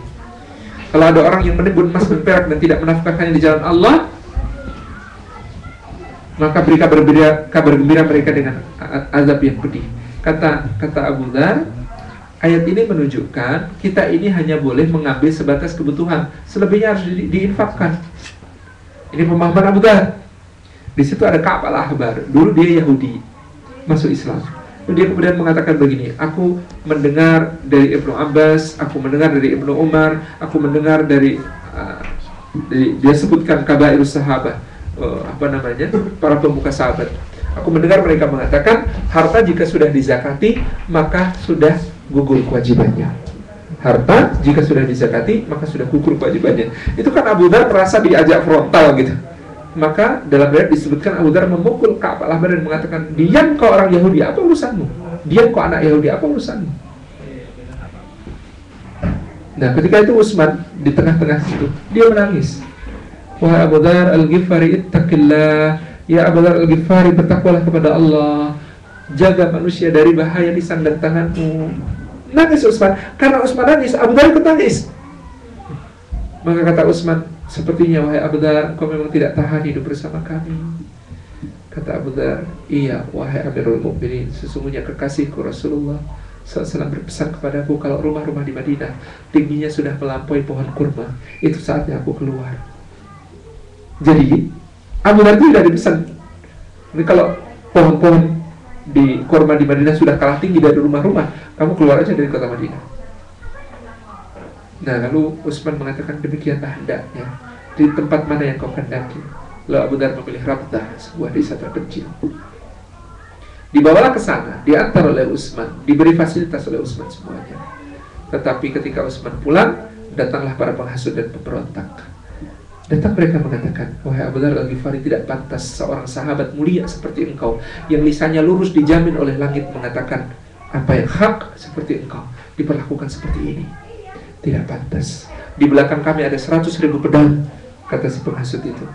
Demi Allah, kalau kau berkenan, mari kita bergerak hari ini juga. Kita turunkan si zalim Utsman itu dari kekhalifahan. Apa kata Abu Dhar Al-Ghifari? Demi Allah, anakku, andainya Utsman memerintahkan agar aku dijual sebagai budak, itu pasti baik bagiku. Andainya Utsman memerintahkan aku supaya aku disalib, itu pun baik bagiku. Demi Allah, itu baik bagiku. Itu baik bagiku. Pergilah kalian. Sebatas itu yang bisa diusahakan Abu Dhar untuk kemudian menjadi seorang yang menjaga as-sulh, menjaga damai, menjaga rahmah, menjaga silaturahim, dan menjaga ukhuwah. Itu usaha yang keras, usaha yang besar yang beliau lakukan di antara kecenderungan beliau untuk kemudian menjadi seorang yang penyendiri, bukan orang yang komunal, bukan orang yang berhimpun bersama-sama. Ada pahlawan besar yang lain juga mengalami kesulitan-kesulitan itu. Sayyidina Sa'ad bin Abi Waqqas namanya. Apa yang kurang di Sa'ad bin Abi Waqqas? As-sabiqunal awalun pula, mula-mula dalam Islam, mengalami berita yang parah dalam awal Islam. Dia katakan, aku adalah satu di antara 5 orang ketika Islam ini awal. Lalu aku adalah termasuk orang yang ketika Rasulullah diboikot di Saqifah Bani Sa'idah, kami harus makan daun-daunan dan akar-akaran sampai kami buang kotoran seperti kotoran kambing. Dan Sa'ad bin Abi Waqqas yang mulia itu menjadi penakluk Qadisiyah, penakluk Imperium Persia yang maha kuat. Tetapi seperti katakan oleh Umar bin Khattab, Sa'ad bin Abi Waqqas itu kalau mimpin pasukan untuk menaklukkan kemaharajaan, dia pasti sukses. Dan kalau mimpin administrasi desa kecil, pasti kacau. Kenapa? Karena sifat pribadi beliau yang tidak tahan kalau diberi masukan. Itu Sa'ad bin Abi Waqqas. Jadi ketika kemudian beliau diangkat jadi gubernur Kufah oleh Umar, itu rakyat kan mantan rakyat Persia, jelas saja nggak suka sama Sa'ad bin Abi Waqqas. Maka tiap hari rakyat itu demo aja gitu. Berisik banget kata Sa'ad bin Abi Waqqas. Apa ini orang-orang ini gitu? Akhirnya apa yang dilakukan? Dia bikin benteng tinggi, lalu dia bikin di dalamnya kantornya itu kemudian berlapis-lapis begitu. Susah ditemui, birokrasinya rumit untuk ketemu Sa'ad bin Abi Waqqas. Nah, Umar diberi laporan tentang itu. Di Kufah berdiri istananya Sa'ad bin Abi Waqqas, padahal engkau di sini tinggal di gubuk kayak Amr bin Mu'min. Umar bukan karena bahwa dia tinggal di gubuk, tapi mengkhawatirkan kalau Sa'ad bin Abi Waqqas mulai mengambil jarak dari rakyatnya seperti itu tidak baik. Lalu dia tulis surat. Hai Abu Musa al-Asy'ari, sampaikan surat ini kepada Sa'ad, dan sebelum kau masuk kota, baca surat yang untukmu ini. Berkuda Sayyidina Abu Musa al-Asy'ari ke Kufah. Di situ ternyata tertulis gitu ya, kalau kau sampai di Kufah, robohkan benteng Sa'ad, bakar istananya, dan ini bacakan untuk Sa'ad bin Abi Waqqas. Kemudian betul Sa'ad bin Abi Waqqas menerima apa titah Umar bin Khattab. Di situ tertulis, dengarkan rakyat wahai Sa'ad, meskipun kamu tidak menyukainya. Satu hari Umar sendiri yang kemudian datang ke Kufah untuk sidak, inspeksi mendadak gitu. Dan dia masuk ke masjid, tanya, di antara kalian ada tidak yang keberatan terhadap gubernur kalian ini sebenarnya? Apa masalah kalian terhadap gubernur kalian ini? Sebelumnya pernah ada kasus, ada orang gugat Sa'ad bin Abi Waqqas di pengadilan. Sa'ad merasa tidak bersalah, maka di pengadilan dia berdoa. Padahal Sa'ad bin Abi Waqqas ini orang yang doanya mustajabah. Didoakan Rasulullah, semua doanya mustajabah. Nah, orang itu didoain begini oleh Sa'ad bin Abi Waqqas, ya Allah, kalau dia benar, maka benarkanlah dia dan muliakan, berkahi semua hartanya. Tapi kalau dia mengada-ada dan menuduhku, memfitnahku, maka binasakan dia dan binasakan hartanya. Dan benar, sehari kemudian orang itu mati binasa di kebunnya. Nah, orang kan takut. Bahaya ini doanya mengerikan gitu. Tapi kejadian lagi di Masjid Kufah, itu ada orang yang ngacung. Ketika semua orang diam, dia ngacung. Dia mengatakan, kalau Anda ingin tahu tentang gubernur Anda ini, wahai Amirul Mukminin, maka dia itu orang yang pengecut, tidak berani bersamai pasukan. Dan dia itu tidak mengurus urusan kami dengan benar. Dia itu membagi tidak adil. Dan dia itu jelek sholatnya. Nah, apa yang dilakukan Sa'ad bin Abi Waqqas? Sama, mengangkat tangan ke langit. Ya Allah, kalau dia tulus ingin menasihati aku, memperbaiki diriku, maka perbaikilah pula dirinya. Luaskan rizkinya, panjangkan umurnya, berkahi keturunannya. Tapi kalau dia riya, sum'ah, cari muka, ya Allah, maka panjangkan umurnya. Masih bagus ya? Panjangkan umurnya, sempitkan hidupnya, dan masyhurkan kehinaannya. 40 tahun kemudian ada orang lewat kota Kufah. Dia lihat ada orang tua banget. Tua banget seperti apa? Sampai digambarkan alisnya itu putih panjang menyatu dengan jenggotnya yang juga putih dan panjang. Itu orang tua banget pokoknya. Amat sangat tua. Dan kerjaannya meminta-minta. Kerjaannya meminta-minta, ngemis. Tetapi anehnya ini orang tua peminta-minta ini, kalau ada gadis-gadis lewat masih sempat godain terus. Maka orang itu tanya, wahai bapak, apa kau tidak malu pada Allah? Kata si bapak, apa dayaku, aku ini orang yang kena balak doanya Sa'ad bin Abi Waqqas. Jadi ini ternyata orang yang kritik Sa'ad di depan masjid itu. Yang didoakan oleh Sa'ad, panjang umurnya, sempit hidupnya, masyhur kehinaannya. Hati-hati kalau urusan sama Sa'ad bin Abi Waqqas itu. Bisa didoain gitu. Tetapi ketika Umar menasihati di ranjang kematian dan mengatakan, hai Sa'ad, janganlah engkau tertipu oleh gelar-gelarmu yang banyak. Engkau paman Rasulullah, engkau kebanggaan Rasulullah, yang Rasulullah kemudian menjadikan bapak dan ibunya sebagai tebusan bagimu. Engkau yang orang yang panahan, bidikannya begitu tepat dan doanya begitu mustajab. Engkau orang yang menaklukkan Persia. Wahai Sa'ad, janganlah tertipu oleh semua hal itu. Tetaplah bertakwa kepada Allah dan perbaiki dirimu. Ini wasiat Umar kepada Sa'ad bin Abi Waqqas. Dan ketika Umar mengatakan, demi Allah, aku memecat Sa'ad bin Abi Waqqas, tapi bukan karena sifat khianat yang ada pada dirinya. Demi Allah, jika kalian memilih Sa'ad bin Abi Waqqas untuk menjadi khalifah sepeninggalku, itu baik. Ini wasiat Umar. Tapi apa yang dikatakan oleh Sa'ad bin Abi Waqqas ketika orang-orang kemudian mendatanginya pada wafatnya Ali bin Abi Thalib? Paman, kata keponakan Sa'ad bin Abi Waqqas, di belakangku ada ratusan ribu pedang. Mereka semua sepakat, mufakat bulat, dan kamu sini tidak akan ada yang menolak. Mengatakan bahwa satu-satunya ahli surga yang dijamin masuk surga dan masih hidup cuma kamu. Dan satu-satunya majelis syura'nya Umar yang masih hidup cuma kamu, wahai paman. Maka demi Allah, kaulah yang paling berhak jadi khalifah. Serahkan urusan kepada kami, maka semua akan menyerah dan berbaiat kepadamu. Kata Sa'ad bin Abi Waqqas, nah, pamanmu ini tidak ingin ada 100.000 pedang. Yang pamanmu inginkan cuma sebilah pedang, yang kalau kuacungkan kepada orang yang beriman, maka dia luluh lantak, tidak berani. Dan kalau kuayunkan pada orang yang menjadi musuh Allah, maka dia menebas dengan tegas. Itu saja. Maka jadilah dia pengembara. Bahkan orang-orang Cina percaya sahabat Rasulullah Sa'ad bin Abi Waqqas datang ke negeri mereka. Bahkan mereka bikin kuburannya di Guangzhou. Karena kemudian setelah itu Sa'ad bin Abi Waqqas apa yang dilakukan? Dia menghindarkan diri dari hal-hal yang membuat dia sensitif dalam soal membangun hubungan dengan sesama. Dia berdakwah, terus berdakwah kemana-mana. Sahabat, bagaimana kemudian kita melihat kepada mereka bercermin? Mereka pun mengalami masalah-masalah itu.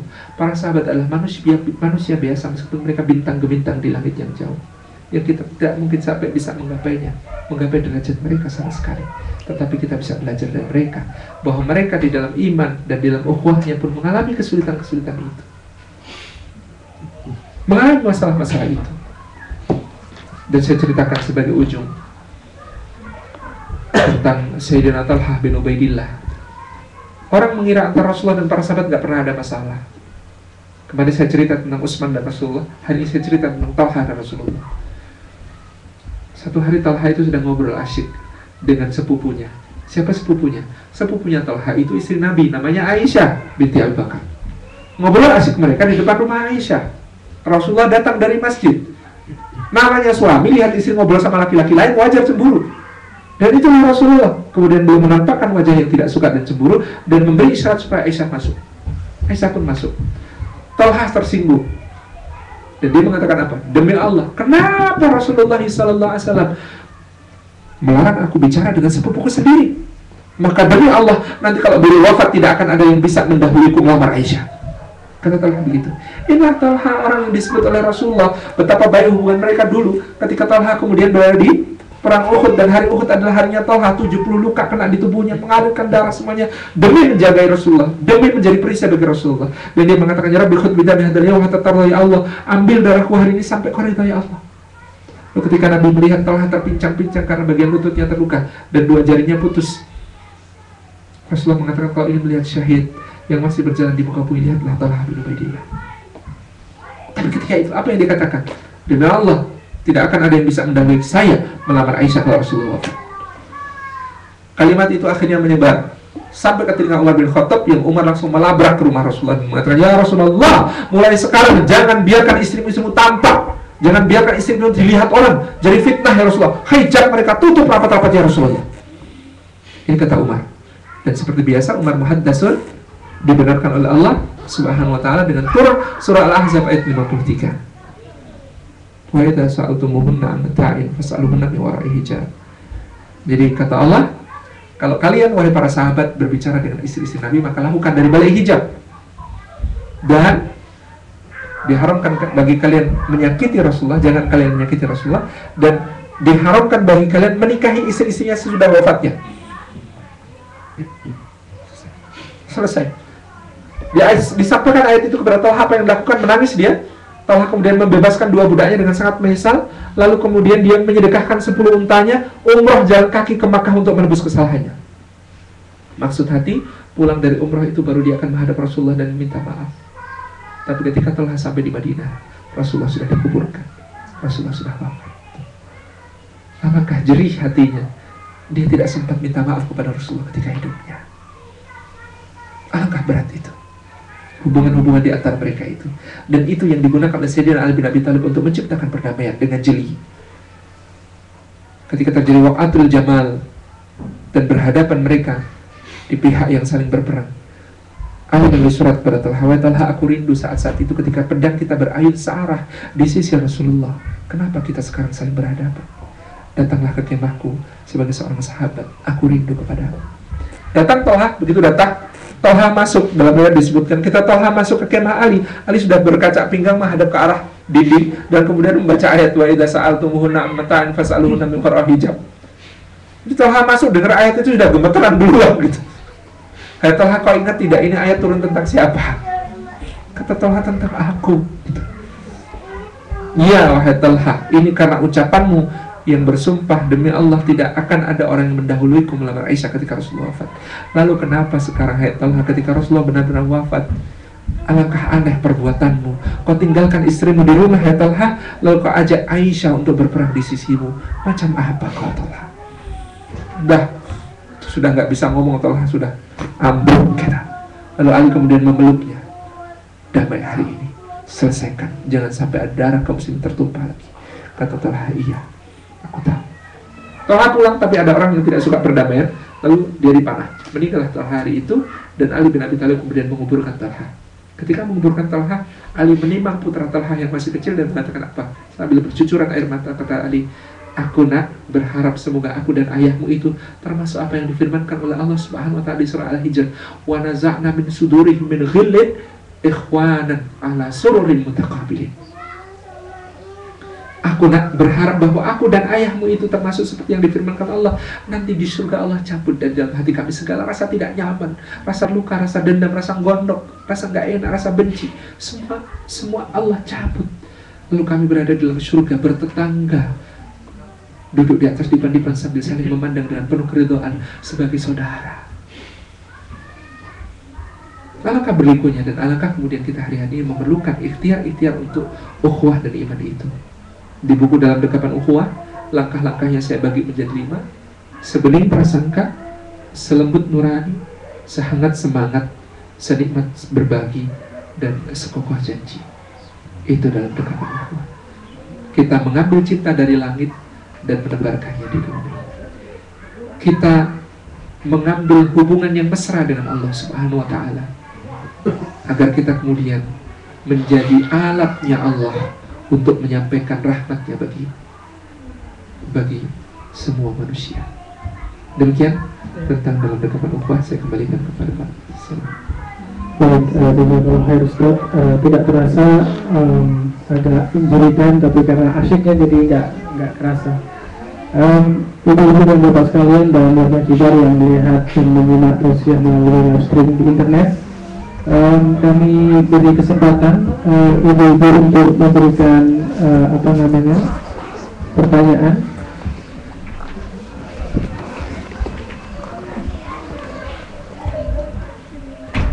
Ibu ada pertanyaan kira-kira?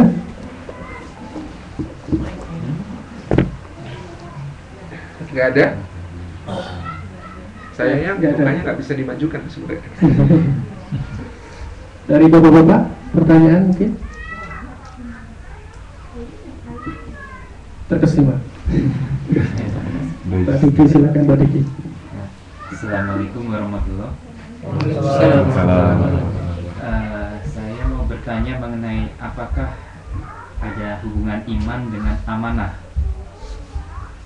Apakah iman itu seperti dititipkan kepada kita terus kita harus maintain karena suka turun naik itu juga. Dari saya. Terima kasih. Assalamualaikum warahmatullahi wabarakatuh. Huruf hamzah, mim dan nun.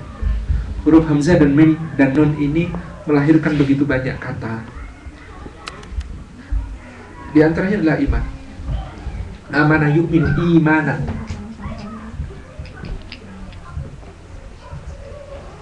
Kemudian rasa aman, al-amnu.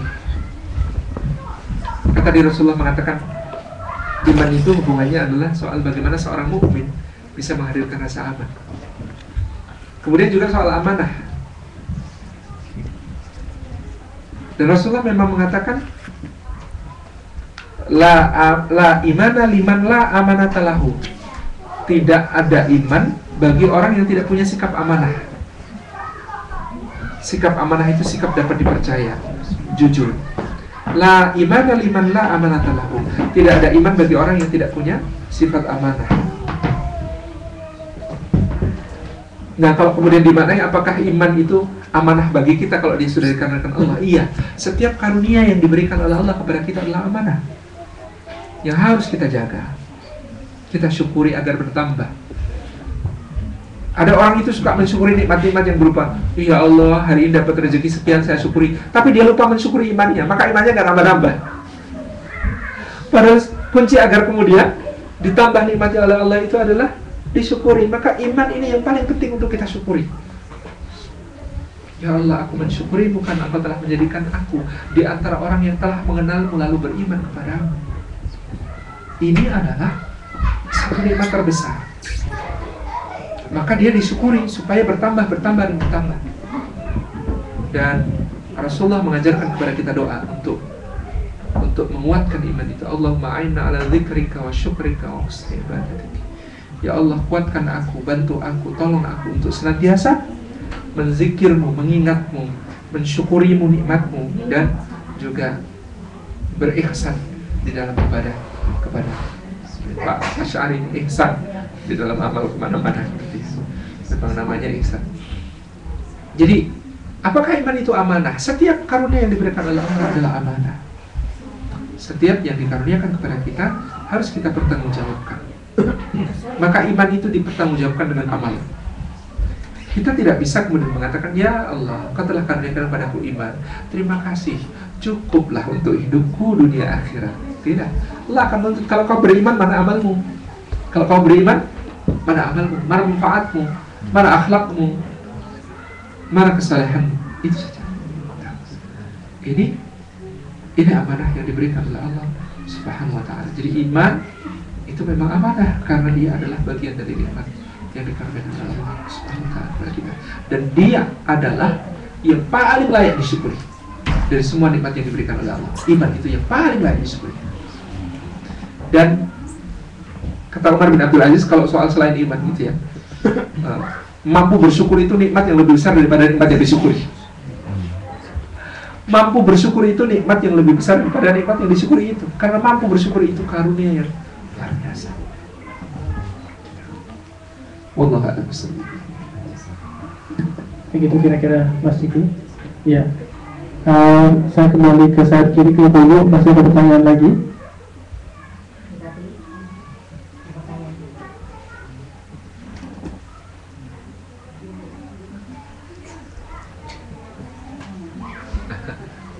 Tidak ada, Mas? Tidak ada. Bapak-bapak, ada lagi? Tidak ada? Pas. Baik. Baik. Sebelum kita tutup, Saya cerita satu ya, Mas ya. Untuk menggambarkan tentang ukhuwah itu seperti apa, operasionalnya seperti apa. Kita nih hidup di kalangan orang-orang yang baik, orang-orang yang berjuang untuk jadi benar.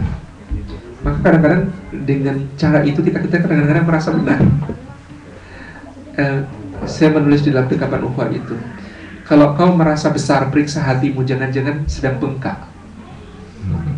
Kalau kau merasa putih, merasa suci, periksa nuranimu, jangan-jangan itu putihnya nanah dari luka yang ada di sana.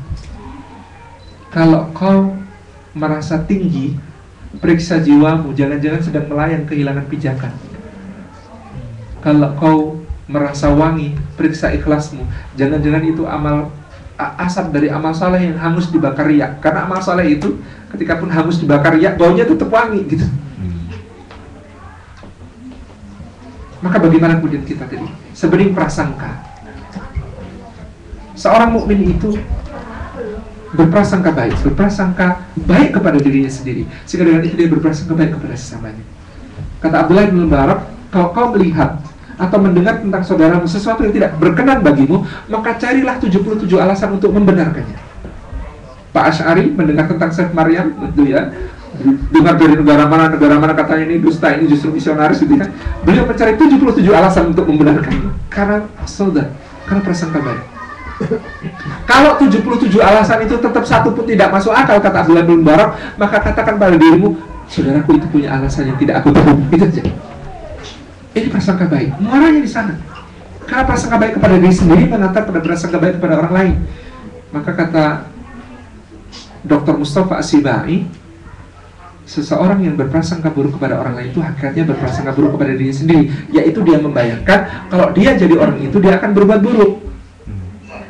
Kalau dia dalam posisi orang itu, dia akan berbuat buruk. Inilah tafsir dari firman Allah yang memuji Abu Ayyub Al-Ansari dan istrinya Ummu Ayyub ketika terjadi fitnah hadisul ifki, dan itu dikisahkan oleh Allah dalam surah An-Nur.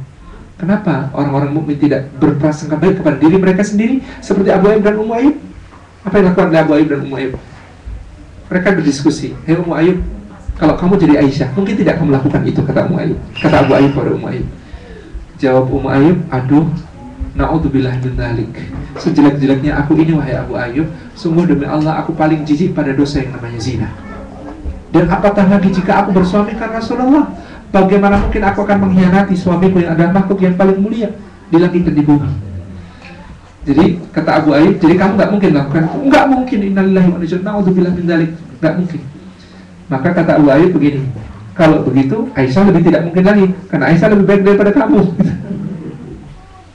Nah, Ummu Ayyub juga menyahut, kalau kamu ya Abu Ayyub, kalau kau jadi Safwan bin Al-Mu'attal, apakah akan kau lakukan itu? Astaghfirullahaladzim, na'udzubillah min dzalik, kata Abu Ayyub Al-Ansari. Sejelek-jeleknya aku wahai Ummu Ayyub, aku sadar Aisyah itu istri Rasulullah. Bagaimana mungkin aku berkhianat kepada junjunganku sendiri, orang yang paling aku cintai? Maka kata Ummu Ayyub, maka Safwan lebih nggak mungkin lagi. Kenapa? Karena Safwan lebih baik darimu, hai Abu Ayyub. Ini karena berprasangka baik kepada diri sendiri, maka mereka bisa berprasangka baik kepada orang lain. Selembut nurani. Jangan mentang-mentang kita ini kemudian merasa benar, lalu kita memaksakan kebenaran itu kepada orang lain. Tidak. Sayyidina Umar bin Khattab itu punya ukuran sendiri tentang apa itu kebaikan, tapi beliau tidak memaksa Sayyidina Utsman untuk menjadi baik dalam ukuran-ukuran seperti beliau. Satu hari ada kisah yang diceritakan dalam kitab-kitab biografi beliau-beliau ya. Satu hari itu Utsman sedang berada di dangaunya. Jadi dia punya padang gembalaan, kan Utsman itu punya danau besar di situ. Kemudian Utsman sedang berada di situ dan badai pasir sedang mendekat. Ketika itu dia lihat ada Umar bin Khattab ternyata ada orang gede tinggi itu ngejar-ngejar onta, ngejar-ngejar anak onta. Kata Utsman tuh kayaknya Amirul Mukminin. Wahai Amirul Mukminin, kemari, naiklah dari pasir mendekat gitu. Anginnya kencang sekali, masuklah kemari. Kata Umar, engkau lah yang masuk, ya Utsman, masuklah. Ini ada unta zakat yang lepas, aku harus segera mengambilnya. Kata Utsman, masuklah Amirul Mukminin, akan kusuruh salah satu budakku untuk mengambilnya untukmu, untuk menangkapnya untukmu. Kata Umar, tidak, wahai Utsman, yang ditanya bukan budakmu, yang ditanya Umar. Kalau sampai ada unta zakat yang kemudian terpisah dari rombongannya, Umar yang akan ditanya di hadapan Allah. Terang wahai Utsman, masuklah kau, aku yang akan mengambilnya. Maka Utsman pun terpaksa masuk, dan ketika itu Utsman mengatakan, engkau benar ya Rasulullah, dia seorang yang kuat, dia seorang yang perkasa, akan sulitlah bagi orang yang menggantikannya. Umar tidak memaksa Utsman untuk seperti beliau. Demikian pula Utsman tidak mengukur kebaikan-kebaikan itu dengan dirinya. Masing-masing punya ukurannya. Kita tidak bisa hari ini kemudian mengatakan kepada saudara kita yang diangkat, diambil jadi pemimpin, kok nggak kayak Umar bin Abdul Aziz gitu. Jangankan kita, Umar bin Abdul Aziz ini pernah menulis surat kepada Salim bin Abdullah bin Umar, salah satu dari 7 fuqaha Madinah. Yakni adalah cucu Umar bin Khattab yang namanya Salim bin Abdullah bin Umar.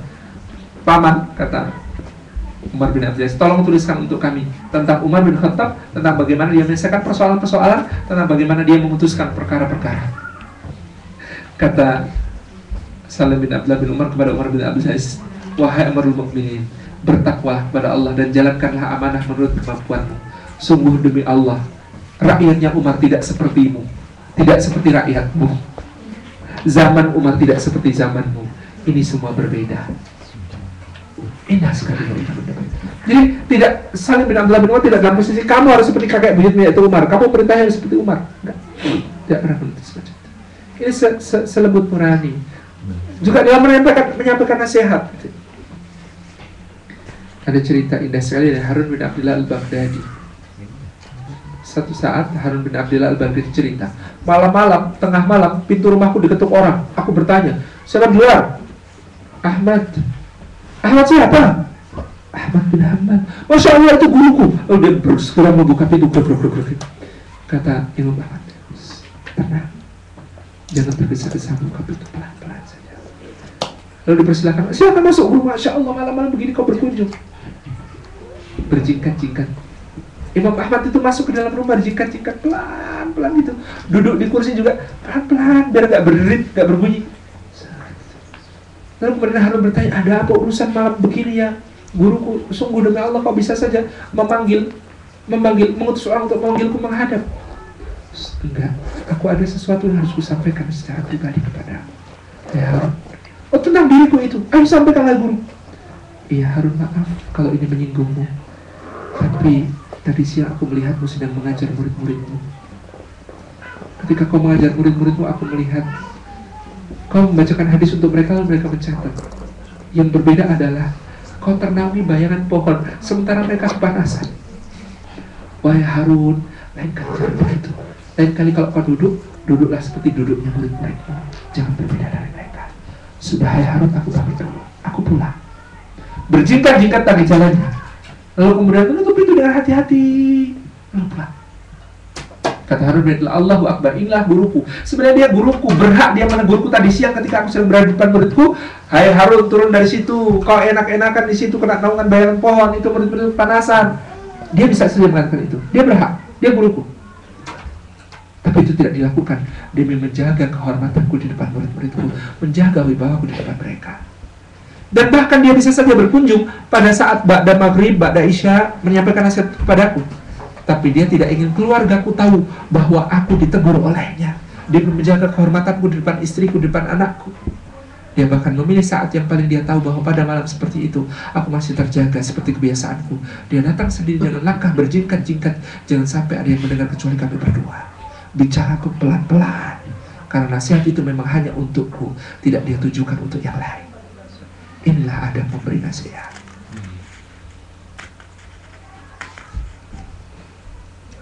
Senikmat berbagi, tentu saja nikmat itu terasa berlipat-lipat ketika kita berbagi. Sangat semangat, dan adanya saudara itu fungsinya juga untuk menyemangati kita untuk fastabiqul khairat. Kita bercermin kepada dia. Apa artinya bercermin? Al-mu'min beratul mu'min, kata Nabi. Mu'min itu cermin bagi mu'min yang lain. Kalau kita bercermin, mohon maaf, kalau ada sesuatu yang tampak tidak beres di dalam bayangan di cermin itu yang kita benahi yang di dalam cermin. Apa kita? Apa diri kita? Diri kita. Itu artinya apa? Hatta kalau kita melihat pada saudara kita itu ada perkara yang kemudian tidak beres, yang pertama harus kita perbaiki adalah diri kita, karena dia cuma cermin kita. Al-mu'min mir'atul mu'min. Mu'min itu cermin bagi yang lain, kata Nabi. Terus bercermin, terus bercermin. Kalau ada sesuatu bahkan yang tidak beres pada dia, itu yang harus kita pertanyakan pertama, justru diri kita.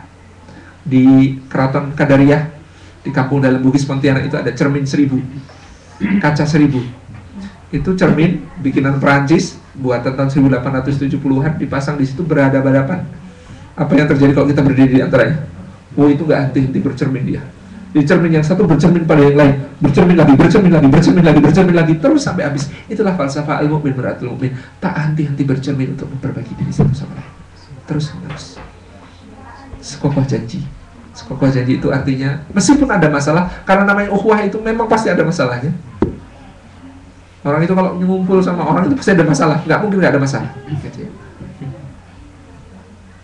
Dan tadi saya sudah katakan, ayat ukhuwah itu sekaligus ayat masalah. Innamal mu'minuna ikhwah fa aslihu baina akhwaikum. Jadi satu, ayat ukhuwah sepaket dengan ayat masalah. Ayat masalah. Ini yang kemudian pasti akan ada di antara kita. Kita itu kalau jalan bareng-bareng pasti lebih lama daripada jalan sendiri. Maka modal kebersamaan itu memang kesabaran.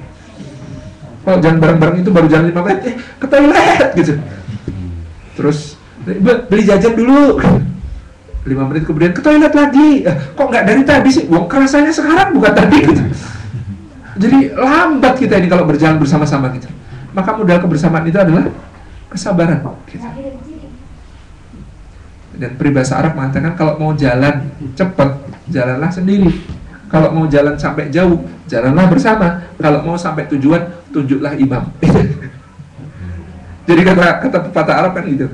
Kalau mau jalan cepat, jalan aja sendiri. Tapi kalau mau jalannya sampai jarak jauh, jalanlah bersama-sama, karena kebersamaan itu membuat jarak yang jauh tidak kerasa. Tapi kalau mau sampai tujuan, kata mereka, pilihlah pemimpin.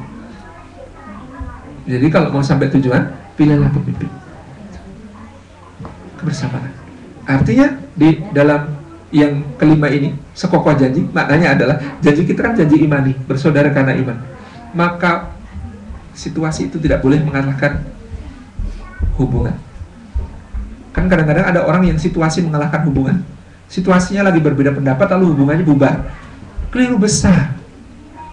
Situasi itu tidak lebih berharga daripada hubungan kita. Hubungan kita iman. Itu yang dikatakan oleh Sayyidina Ammar bin Yasir radhiyallahu anhu, ketika kemudian dia di pasukan Ali bin Abi Thalib, ketika itu sedang berseberangan dengan pasukannya Aisyah. Lalu ada orang di situ menghina Aisyah, dasar Aisyah itu wanita nggak tahu diri. Disuruh berhijab di rumah kok malah keluar. Apa kata Ammar bin Yasir? Kata Ammar bin Yasir, diam kau yang buruk laku, demi Allah, Aisyah itu adalah istri Rasulullah di dunia maupun di surga. Dia adalah ibunda kita, dan kita adalah sahabat-sahabat Nabi.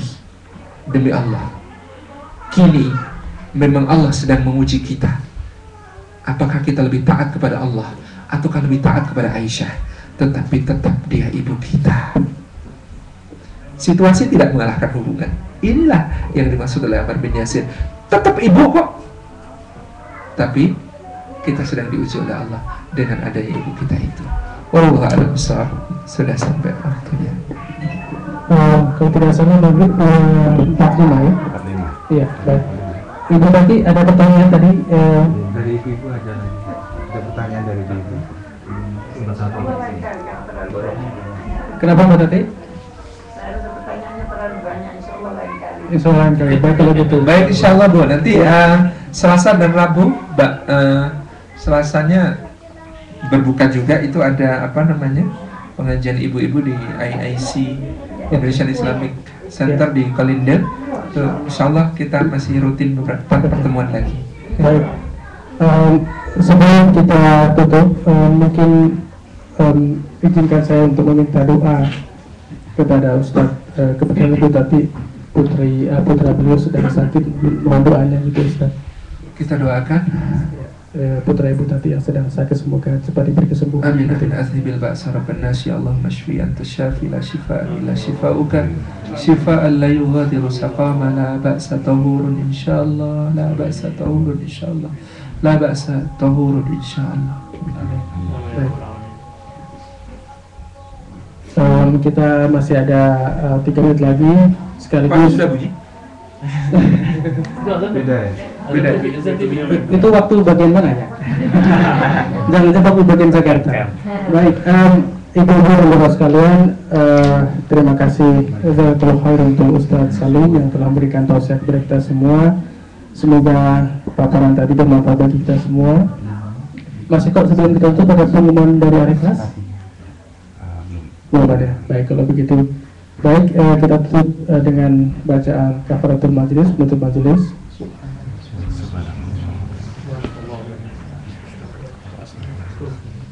Baik, kita tutup dengan bacaan alhamdulillahirabbil. Assalamualaikum warahmatullahi wabarakatuh.